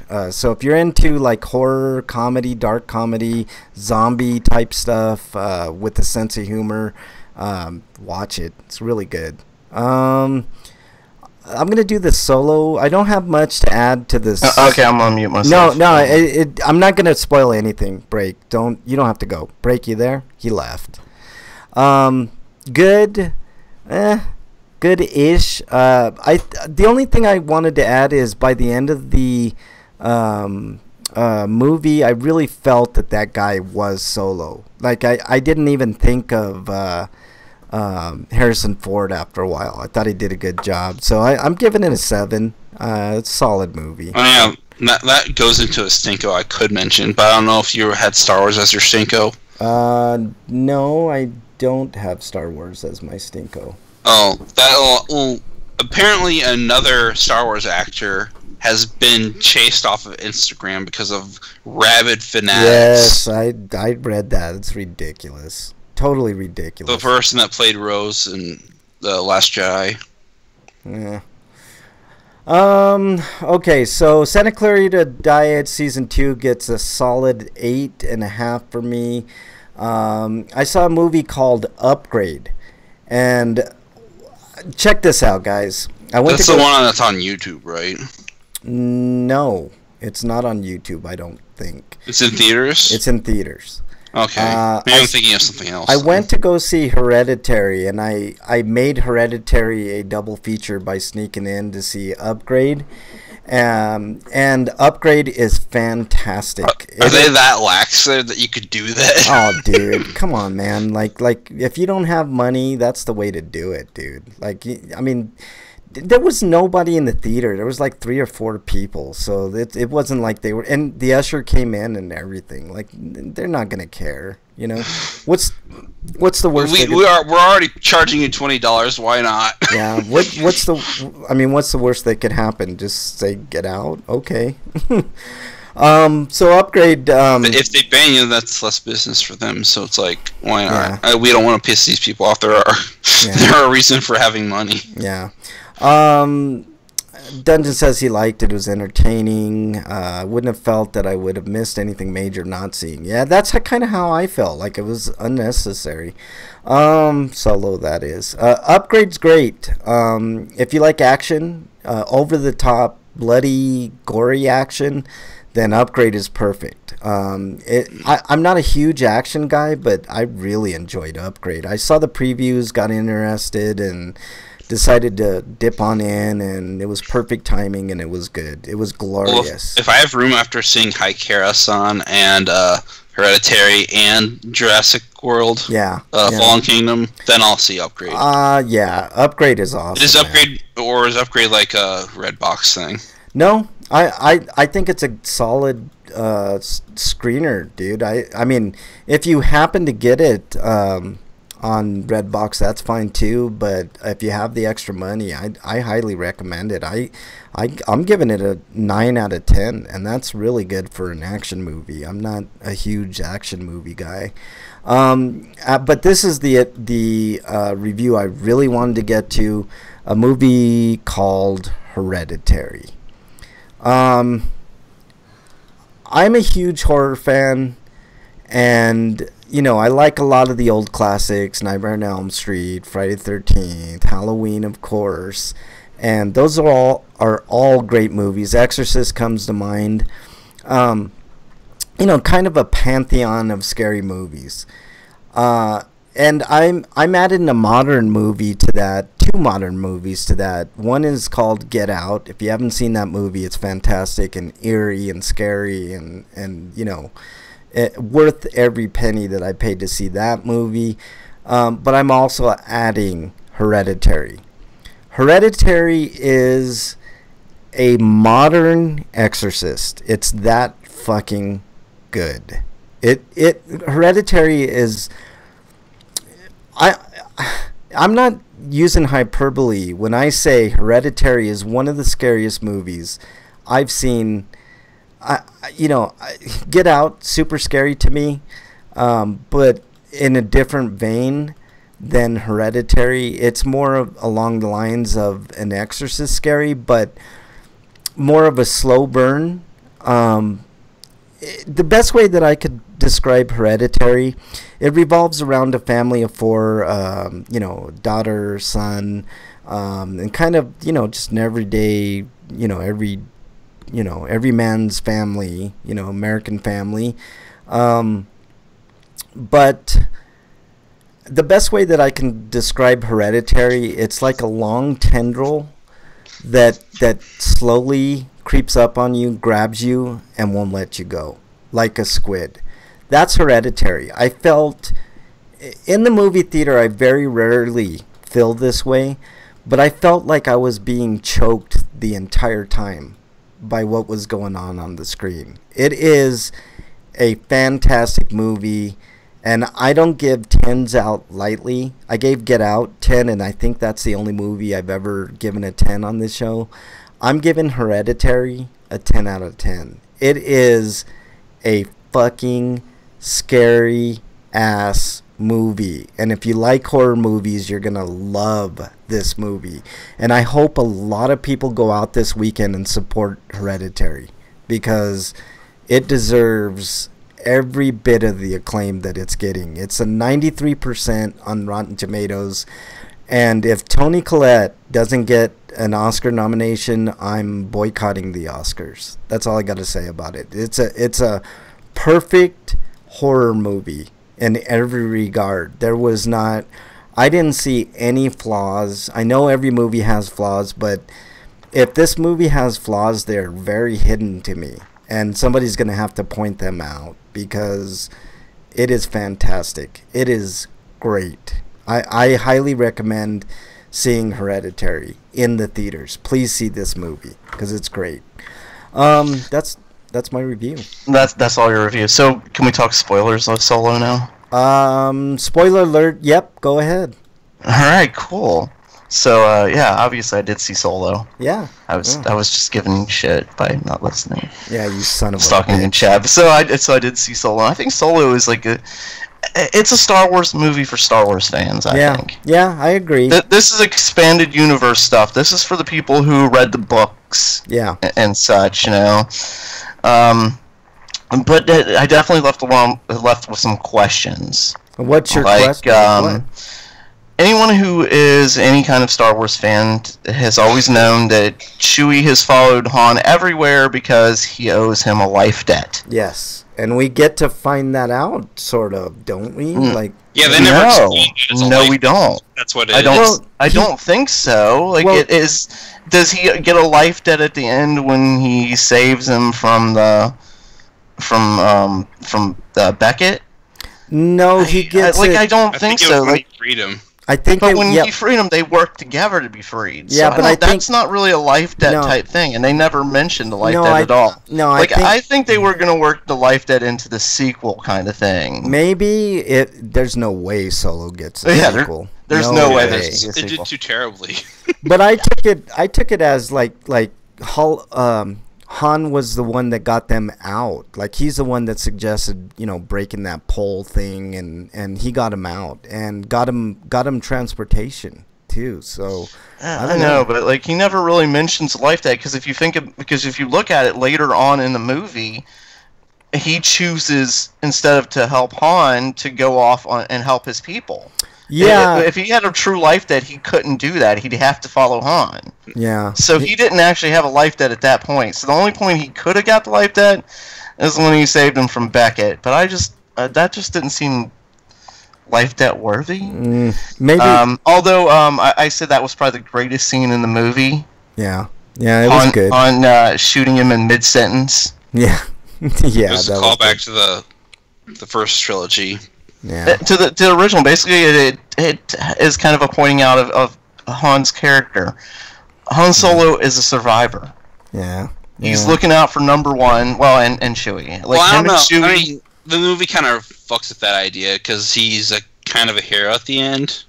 But I'm thinking the way Han is like he won't get involved unless he's already involved. Yeah. No, he's a survivor. Like him giving them like the stuff that they want and they need, that's not really out of the character of being a survivor. He doesn't need that stuff.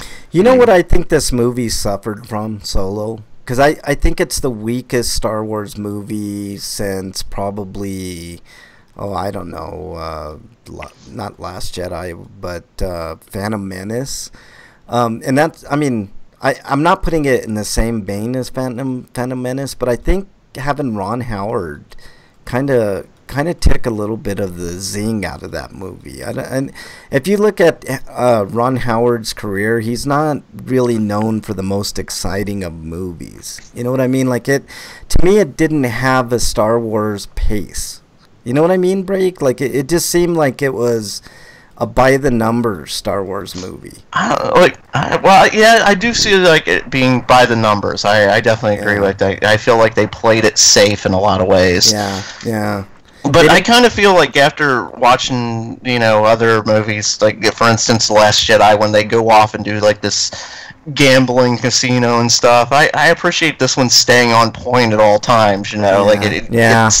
It keeps within itself and it doesn't go branching off into other places. Yeah.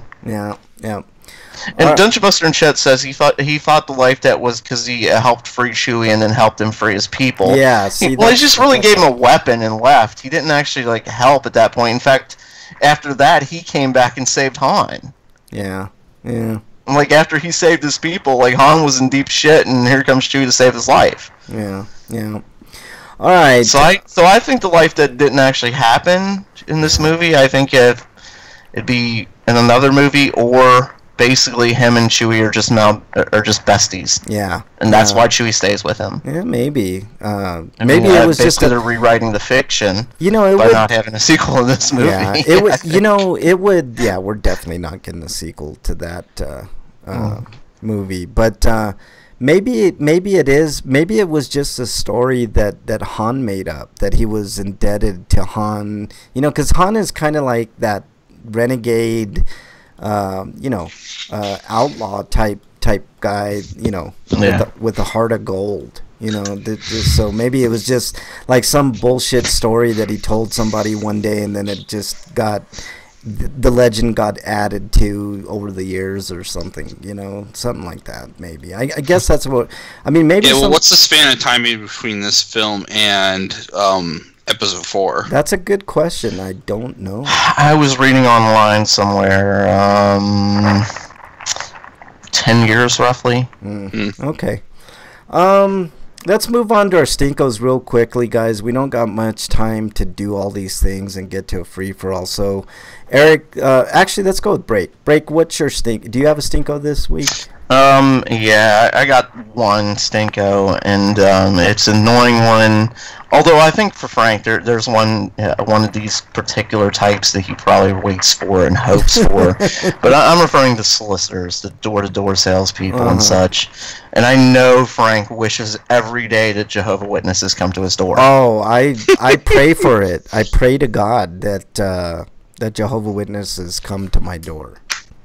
Yes, I know. You can't wait. You sit there and wait all day long. Don't oh you? God, and they never do. But you know, I always have this fantasy of like them showing up at my doorstep like a Jehovah's Witness, and me like opening the door all menacingly, and you know, listening to what they have to say and say, come on in. The Dark Master has foretold your coming. You know, and like be all dastardly and like, you know, I think that'd be fun. That'd be really fun.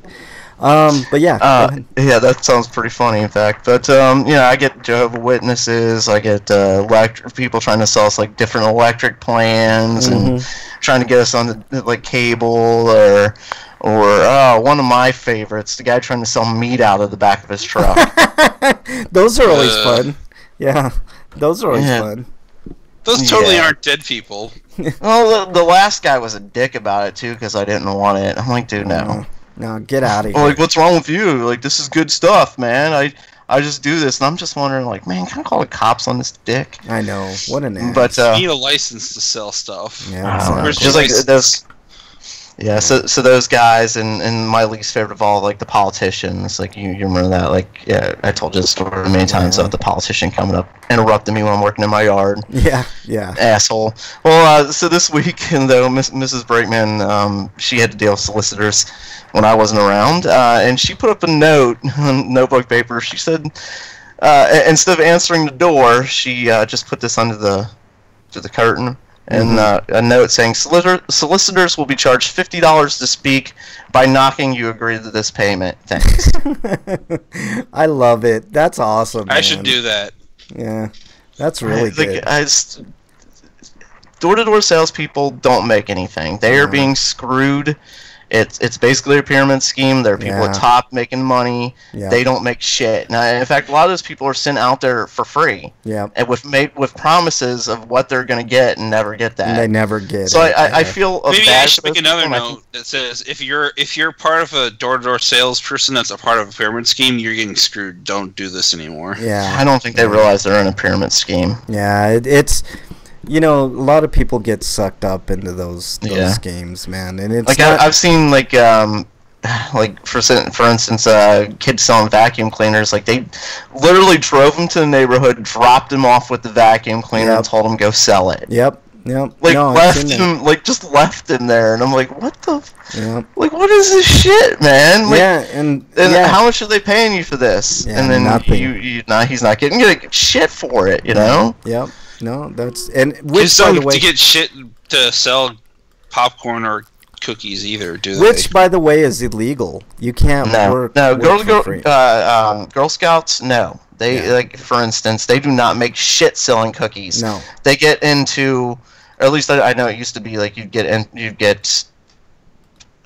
Not money, like you'd get into trips and you know. Well, I was in school. It was you would get if you sold like candy bars door to door, you would get points towards a catalog where you could buy stuff in this catalog, but you'd have to sell like 1,000 candy bars to get to get something worth like $50. Yeah, no, for sure.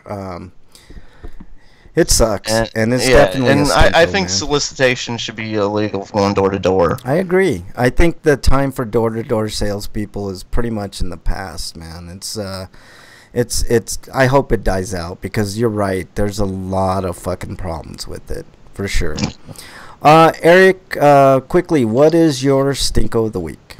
My stinko is that Minnesota and Amazon workers are seeking better workplace coaches, and so the stinko is actually the fact that they have shitty working conditions. Yeah, nah, that sucks, man. I've been hearing a group about of East African employees at that. Yeah, well, I mean, it doesn't matter. People are people, right? Like yeah. we all. I mean, yeah, but it's like they're definitely being exploited. Yeah, and that sucks. Anytime somebody, I mean, this has been known for a long time that Amazon doesn't really treat its employees the greatest. You know, I know if you were to interview Jeff Bezos, he would say, "Oh, we're doing great with our employees, and we do this and that and the other. Just look at so and so." But every fucking time,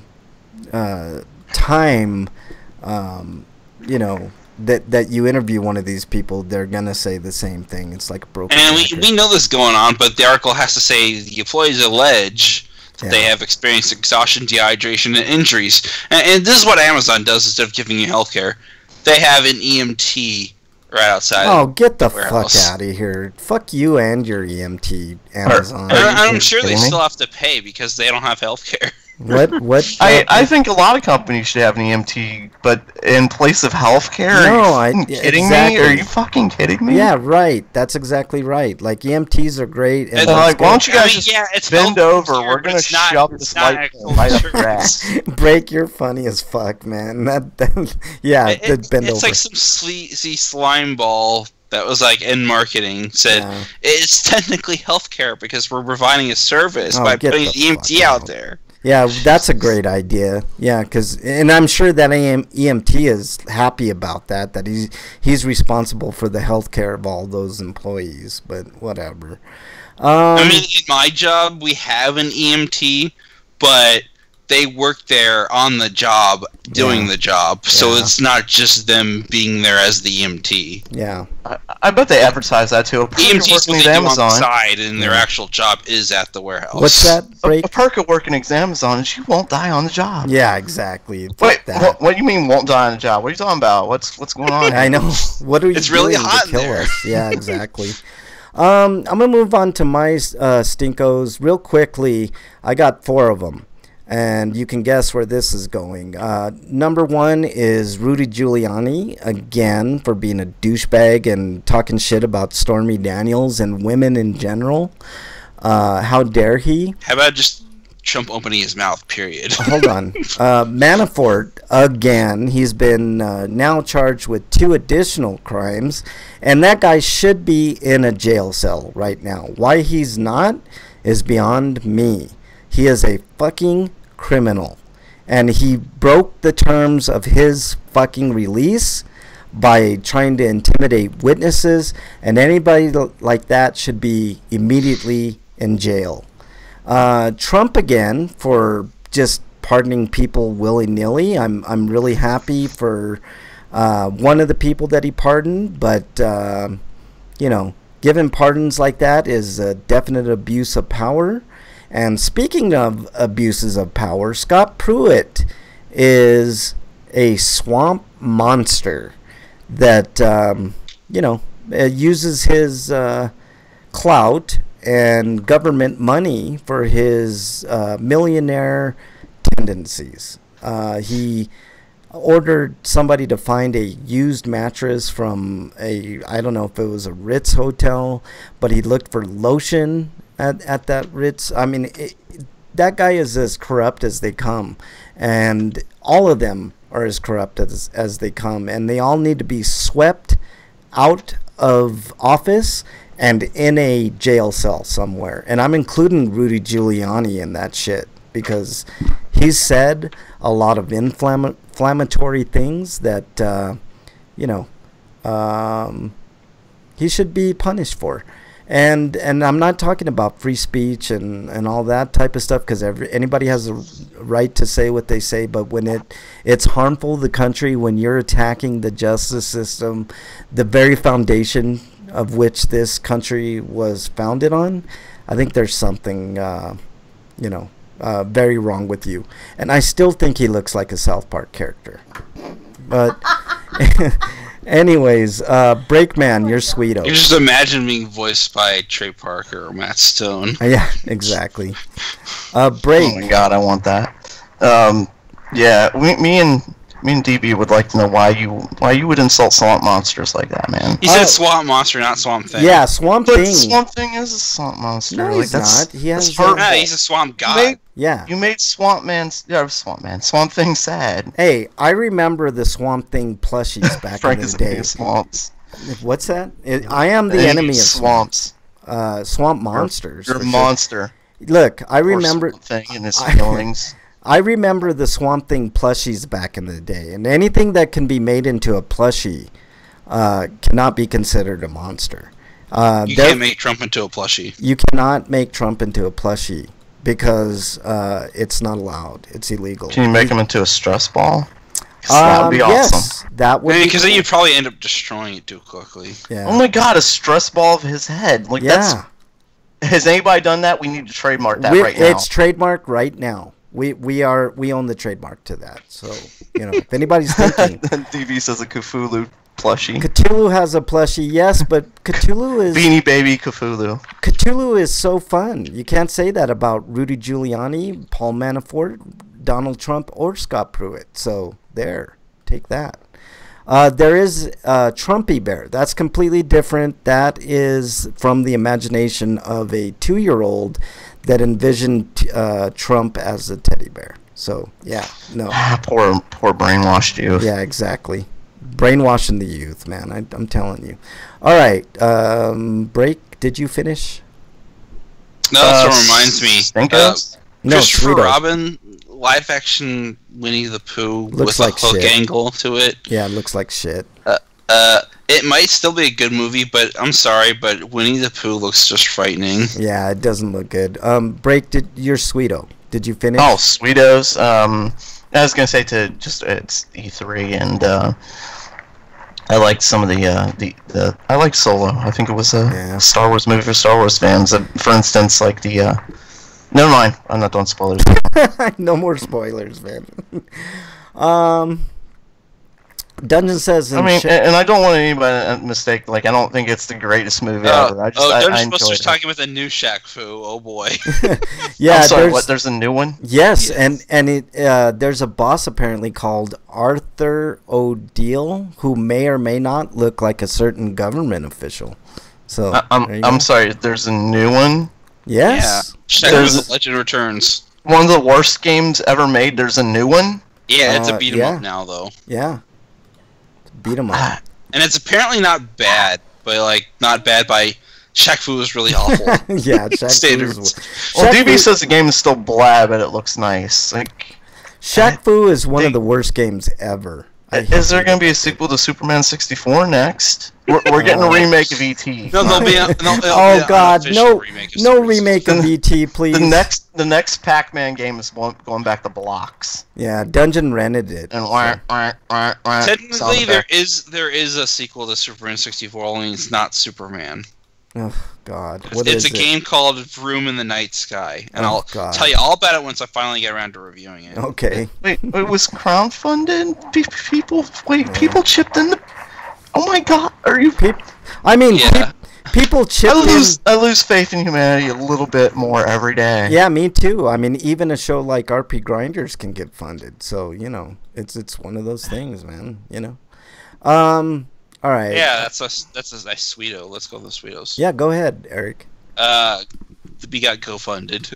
Yeah, that's really cool. Breakman scored a copy of Digimon Cyber Sleuth Hacker's Memory for me. Yeah. For like $24. That's awesome. Which is the cheapest I've seen it. That's really cool. That's good. Yeah, stuff. That's why I asked again when I was in the store. Before, because I was about to purchase it, and I was like, you know what, I better check and make sure, like, he didn't come across a better deal or something like that. Yeah. My Sweeto real quickly is also to everybody that funded Grinders. We're going to be doing a huge giveaway for episode 500, a bunch of different gift cards to your platform of choice. But you have to be in chat for episode 500. I don't know the exact date of that show just yet. It's about a month and a half from now. Maybe a month and 3 weeks, 7 shows from now, because we're on episode 493. But DB in chat before you go on, he says as far as beat 'em up go, the new Shaq Fu is kind of on the low end. Yeah. It's not a total disaster, but I'm glad I just rented it. I would say its existence is the disaster. Wait, where did he rent it? Is it at a Redbox? Yeah, exactly. I want to shout out the people that funded us, though. Big shout out to, who was it? MXT actually chipped in. Cool Sausage. Remember Cool Sausage? We haven't seen Cool Sausage in a long time. And the big donor, Rich McGrath, who people from All Games, old All Games might know as Hey Jude. He ponied up some cash, so thank you guys so much for doing that. Cool. I hope they're actually listening. Yeah, like, that'd be all. That's nice to know that people might be actually listening. Yeah, exactly. But we will be tearing up. Thankfully, Okay. we'll be. I'm sorry, I know, that came off as kind of insincere and sarcastic. Yeah, you get to. Well, you do get. It wouldn't be Breakman if it weren't. Yeah. You do get kind of emotional break, you know. It's like it's all good, man. We're a team here. You know, I feel like our listeners are part of the team. Wow, a local video place. Yeah. Wow. Wow, with people units and everything. Holy shit, that's awesome. Okay. I have a quick lulls for you guys. I'm calling this Harry Potter and the Dastardly Attendants. Only because it sounded good that I said that they were fine people at the theater that we went to. But I was talking to Bridget, and I may or may not have been under the influence of certain chemicals in my brain. But I thought it would be funny, like if like you were, let's say I was going to see, I don't know, Transformers or something, and you went up there and you told the attendant, you know, I'd like 2 for Harry Potter, please, and like they would, you know, they would look at you and just be like, what are you doing? Like we don't have Harry. No, I want 2 for Harry Potter. Did you not hear me? And just like roll with it and like get the manager involved and, you know, just be a real douchebag and be mean to people. But yeah, so that's what I did. I actually what I did is I said I'd like 2 for Harry Potter. I mean, you know, and then I got tickets to the movie that we went and see. But yeah. that's my lulls for the week. So yeah, since somebody mentioned it, I did have one additional stinko, but I heard that Anthony Bourdain died. He did die. I did not. And more importantly, he killed himself. Yeah, that is the important thing to take away from that. I wasn't a fan. And yet still mental health is not an issue in this country that's being dealt with. I wasn't a fan of Anthony Bourdain per se, but I know he was a heck of a chef, and he knew how to cook. He knew how to celebrate culture and different, you know, worldly experiences and stuff like that. So it is kind of sad. And you're right, Eric. It's all about mental health. You know, the guy. I didn't say that. Break did. Well, but it is fucked up that Henry Kissinger outlived Anthony Bourdain. Yeah, Kissinger. That's a name that has been thrown around lately. But no, yeah, Break. You're right, man. Mental health is a thing, and it's just as important as physical health. And I don't understand why we don't take more action.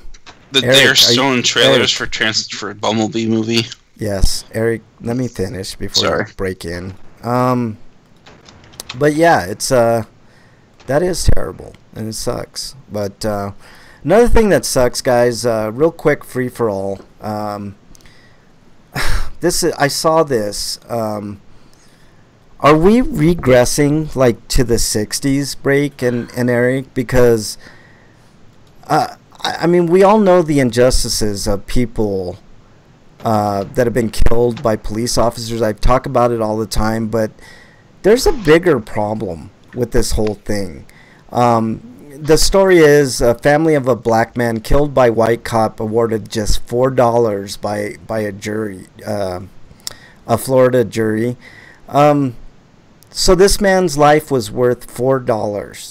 $4. Apparently, the family got even less because they incurred further infractions, according to the judge. Yeah. And I also, to add on to this, there was another story about a guy who kept a black guy, a mentally challenged black guy, as a slave. Are we reverting back to the 60s? I mean, is these killings by police officers, is this the new lynching? Because there was also a Philadelphia Eagles player that held up a bunch of signs that were pretty poignant, and he pointed out the disparity of black people getting killed as opposed to white people, or I'm sorry, minorities as opposed to white people by cops, and it's not even fucking close. The proportions are out of this worldly insane, and I don't understand why we can't get a serious conversation in this country about police reform. If there was a candidate, even a Republican, if a Republican were to run on police reform, I think I'd pay attention, and I might vote for that guy, because this is too big of a problem to ignore. It's too huge in this country to ignore. And I know we got an idiot in office that likes to praise people like this, but when is enough enough? You know, we're now to the point where we're putting kids in cages in this country. People are being separated at the border, like families, kids and their parents, and the kids are put in cages. What else is it going to take? Like, I think it's worse than the 60s, because then you got also all the shootings going on in schools. Kindergartners being taught how to do lockdowns with rhymes. Yeah, that's the whole gun debate. Gun control is, I think, should be paramount. If there were a candidate, Democratic or Republican, that ran on police reform and gun control, I would vote for that. You know what? Person. Like, despite the fact that the thing is, they all lie though. So many of them say shit like that. They will do stuff like that. That they are for things, and then they don't do what they say they're gonna do. You know? I agree with you, Break. And you know what the solution is? We need to start over. And I think this Trump presidency has kind of put the accent on it, Break. I think we need a different form of government, because this isn't working. This isn't justice. To say that a man's life is worth $4, the jury awarded $4. That's an injustice in itself. 30 years old. And I don't care if this guy, I mean, they probably have come out, I'm guessing, I haven't, I don't know this guy's background, but I'm guessing that Fox News, that propaganda machine Fox News, has already drug up like all the, the bad things that this guy has done in his life. But even though they're not relevant anymore. Yeah, they're not relevant. They aren't relevant. Even if they were, no. It's not warranted. I've seen too many videos. Gardner, Rice, the guy that piece of shit in Florida killed. Who else? there have been countless acts of violence by police officer, and the time couldn't be better than right now to start reforming the way police are hired, the way they're trained, the way that we treat people. no matter what, because you know what? In the grand scheme of things, everybody is one race, the human race, right? Like, I was going to mention something. Everybody's lineage can be traced back to a single source in Africa. You know, whether you're Italian, Mexican, Greek, if you're Polish, Canadian, everybody can be, you know, our lineage traces back to one place, Africa. We are all of the same race. It doesn't matter the skin color. You know, we bleed the same. We think the same. We love the same. We hate the same. You know, all these things. We have all these human emotions. And I'm beginning to think that, you know, I saw this movie Upgrade that's kind of about AI gone awry. I'm beginning to think that, hell, if AI was a thing, I mean, the human race, fuck the human race if this is how we're going to treat people. $4 for a person's life? This guy was worth $4 to this jury of his peers. How is that possible? How? I don't know. Like, I don't understand how it's possible. $4. These, like, legally speaking, like, I don't understand how it's even possible. These people sat in a jury room and decided that this man's life was worth $4. I don't know what else to say. I mean, like, I don't. How did they come up with that figure? That's a good question. How did they come up with that figure, and why? How could you be so callous and so cold? $4. I mean, I don't make hardly any money. I donate for a living, right? I donate plasma. That's my income right now. And, you know, one time going into plasma affords me, what, 7 or 8 people's lives? It's fucking ridiculous. It's ridiculous, and it has to stop. Where does it stop? You know, how can we, as a society, a civilized society, allow this to happen?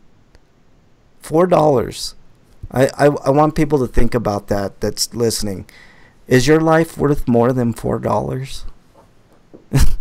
I mean, I don't know what else to say, guys. It's just, at this point, it's become pretty dire and pretty, you know, pretty relevant, especially with what we're dealing with. So I'm reading this article too, and and the cops are saying, well, he was 5 times over legal limit. He was in his own fucking garage. Yeah, you are allowed to do that. You know, drink. You're allowed to be fucking drunk at home. Like, you're allowed to do shit. He was at home. They should be thankful he was home, you know, and drunk, not driving. It seems like they're trying, like, that's the whole excuse for it, and the jury's saying he's liable because he was responsible mostly for his own death because he was so heavily intoxicated. Yeah, just ridiculous. That's the jury's their reasoning for awarding him what they say is 1% of liability, which is why it comes out to $4. So what they're saying is, we're gonna give police license to shoot people when they're drunk. So I guess if you were black and drunk, watch out. Actually, just being black, you know, don't be. I guess the moral of the story is, don't be black, don't drink, and call the police if you want to die. That's, I mean, apparently, if I was reading this right, one of his neighbors called it because he was playing obscene music. Yeah, so what? I play obscene music all the time. Obscene / loud. Yeah. This show is obscene. Huh? He said, yeah, you obscene. Oh yeah, I'm obscene. Bridget says. So when officers knocked on his front door, Hill opened the garage door, saw the police, and began closing it again. Yeah. At that point, one of the deputies opened fire through the door, striking him twice in the body and once in the head. Why? Yeah, because they can. They're ego trippy. There's no. You need a warrant, don't you? Yeah. There's no rhyme or reason to why they would open fire. Yeah. Because he was shutting the door? You know what? This is why I've said it on this show before.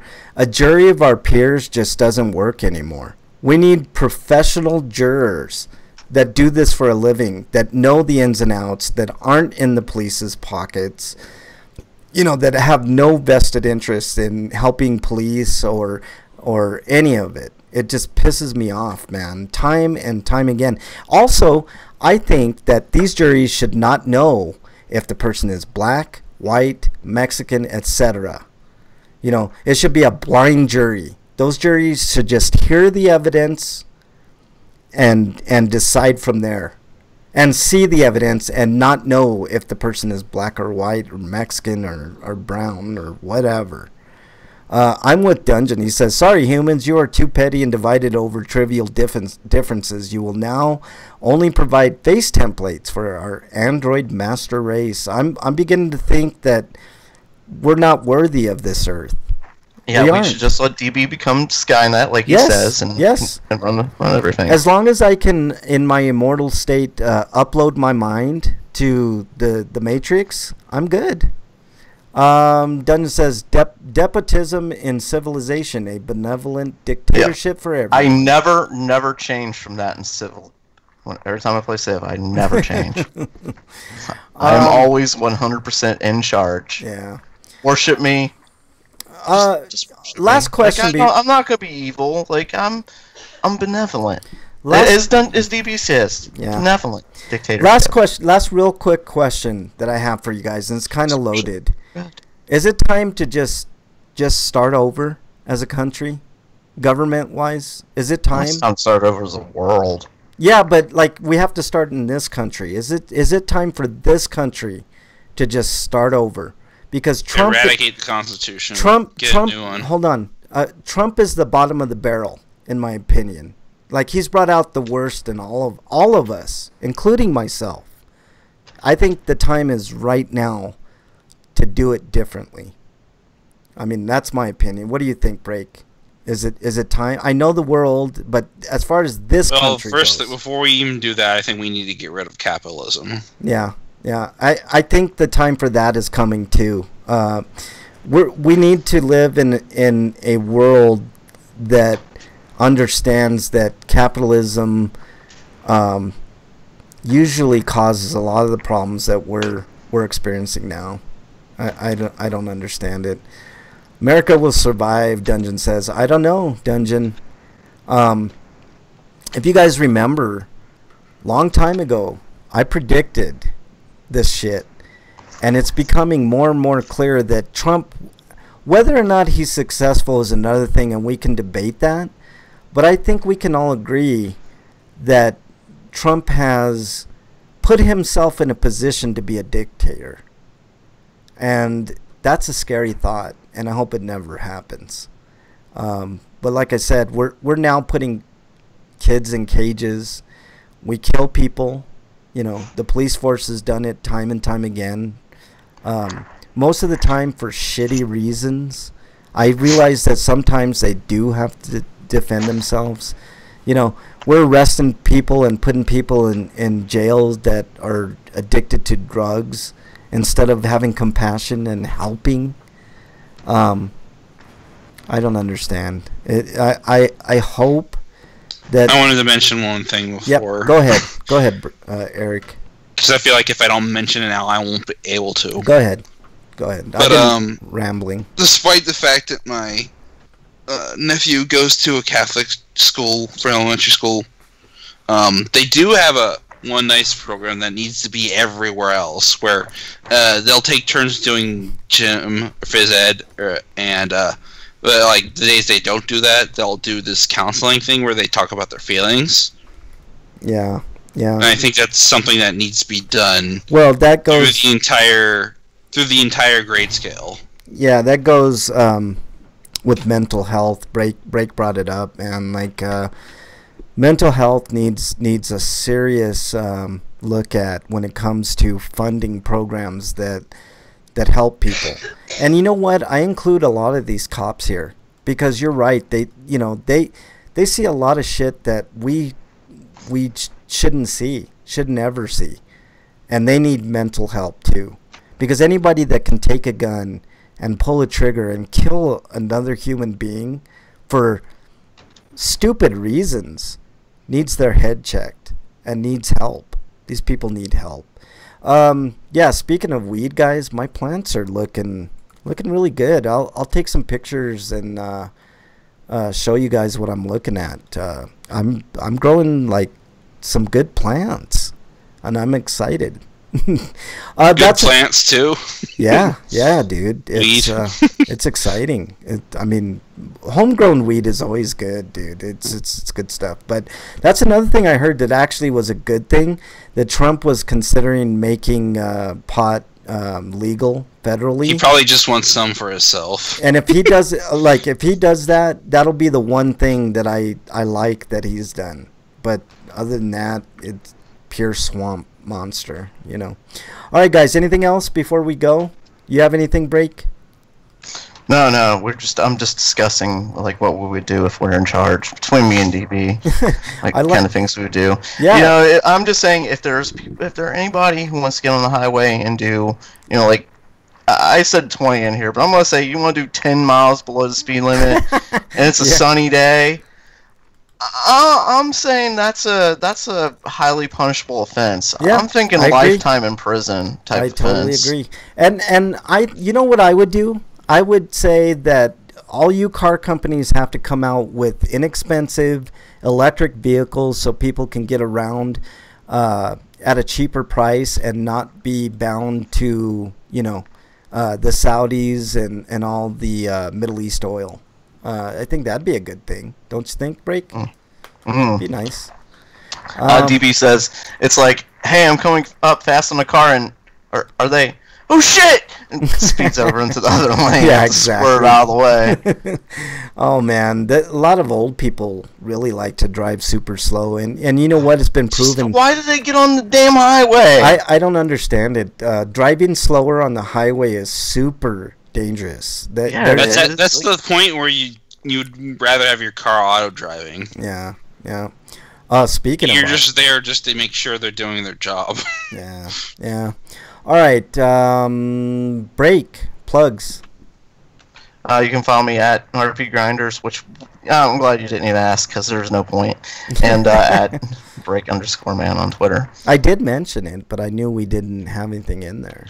So if you do happen to have any comments, questions that you want answered on the show, feel free to go to Twitter at RPGrinders, and we will answer those questions, comments, concerns. Yeah, I mean, if you want to say something about us, or there's something we say during the show and you want to mock us, whatever, just anything at this point. I mean, I do it to these guys all the time, so why don't you guys? That's saying disparaging things is like what this show is founded on. So, Eric, plugs, please. You can find me at sites I've written for, like BostonBashRadioGuy.com, TotallyGN.com, VogNetwork.com, and HonestGamers.com. And I got another review up today. Okay. So there was supposed to be another review, but apparently he never got it. But I'll have to remind him, and hopefully he'll have time to update it, because he's probably at E3 right now. Yeah. But Smoke and Sacrifice is up, and there should be another one going up as soon as I remind him. But awesome. That's it for that size. But other than that, you can find me on YouTube at Funny T-Man, the channel Funny T-Man, and then there's my Patreon page, Eric Kelly. Just look up that, and then if you read my reviews and you like what you see and you feel like I should get paid for it, if you could donate $1, just even $1 would be fine. Yeah. But if you can't, then mention it to a friend. Yeah. Let's help Eric out a little bit. He works really hard. He does really good reviews. I rave about his reviews all the time. He's a really good writer of reviews. That it, Eric? You have anything else? When's Father's Day? Isn't that coming up? I have no idea. It's next Sunday, not this Sunday, okay. but this Sunday. the following Okay, Sunday. I'll have to remind myself to say that then. Yeah. I want to thank the chatters: Commander Root, Cute Heel Girl, Electrical Skateboard, Shout Gamers, Slow Cool, and of course, friend of the show, Dungeon Buster. Thank you guys so much. I also want to say, just in case I didn't make myself very clear the other times I mentioned it, we are going to have a huge giveaway for episode 500. I think we got like $75 worth of whatever, cards to give away. So make sure you're in chat that day. It's episode 500, which I believe is like a month and 3 weeks. But you got to be in chat every, especially that day. But we'd like you to be in here every Friday, 7 Eastern time on YouTube and Twitch. I look at both chats, even though I never really get anything in the YouTube chat. Where it's happening is the Twitch chat. So make sure you join us, and we're going to have lots of fun. We're going to be giving away a lot of stuff. So if you're in chat, you're golden. You're probably going to have good odds of winning at least a $5 or $10 gift certificate somewhere. So make sure and join us then. Please support the movie Hereditary. I'm a huge horror fan, and it's one of the best scary movies I've ever seen. It's genuinely scary. Support it, because we need more movies like that are just awesome. So go out and see it. It's good. Upgrade is good too, but if you have to choose, go see Hereditary. It's a fine movie. Fine movie. Special thanks to Rich, Hey Jude, for giving us some GoFund money. Same thing with Cool Sausage and MXT. Thank you guys. Really appreciate it. Anything else, guys? Have a good weekend. You break anything else? E3? Yeah, E3's coming up. We're going to be talking about all the happenings. I might be doing a live show during E3, and if these guys can join, maybe they'll join, maybe not. I don't know. We'll see. But thank you guys so much. Just send me a tweet. Send us tweets I will. So we know what's going on. I will. Like I said, I didn't say anything, but I might be busy. I'm just saying if I had a chance. No worries. Totally understandable. But if I send out a tweet, you guys are available, I'm sure we could do a little something. Thank you guys so much. Stay safe this weekend. We want to see you back here next week. Until then, we're out.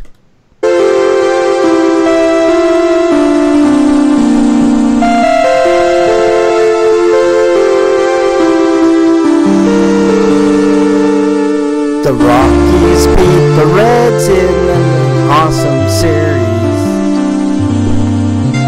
Yeah, I got really nothing there. Let's have bad pitching and worse management and a farm system that doesn't know how to develop players, and they traded away a lot of players and they got shit in return. I'm surprised the Rockies are doing so well, man. We're in first place in that division. I did not expect them to be in first place, so yeah. All right, guys.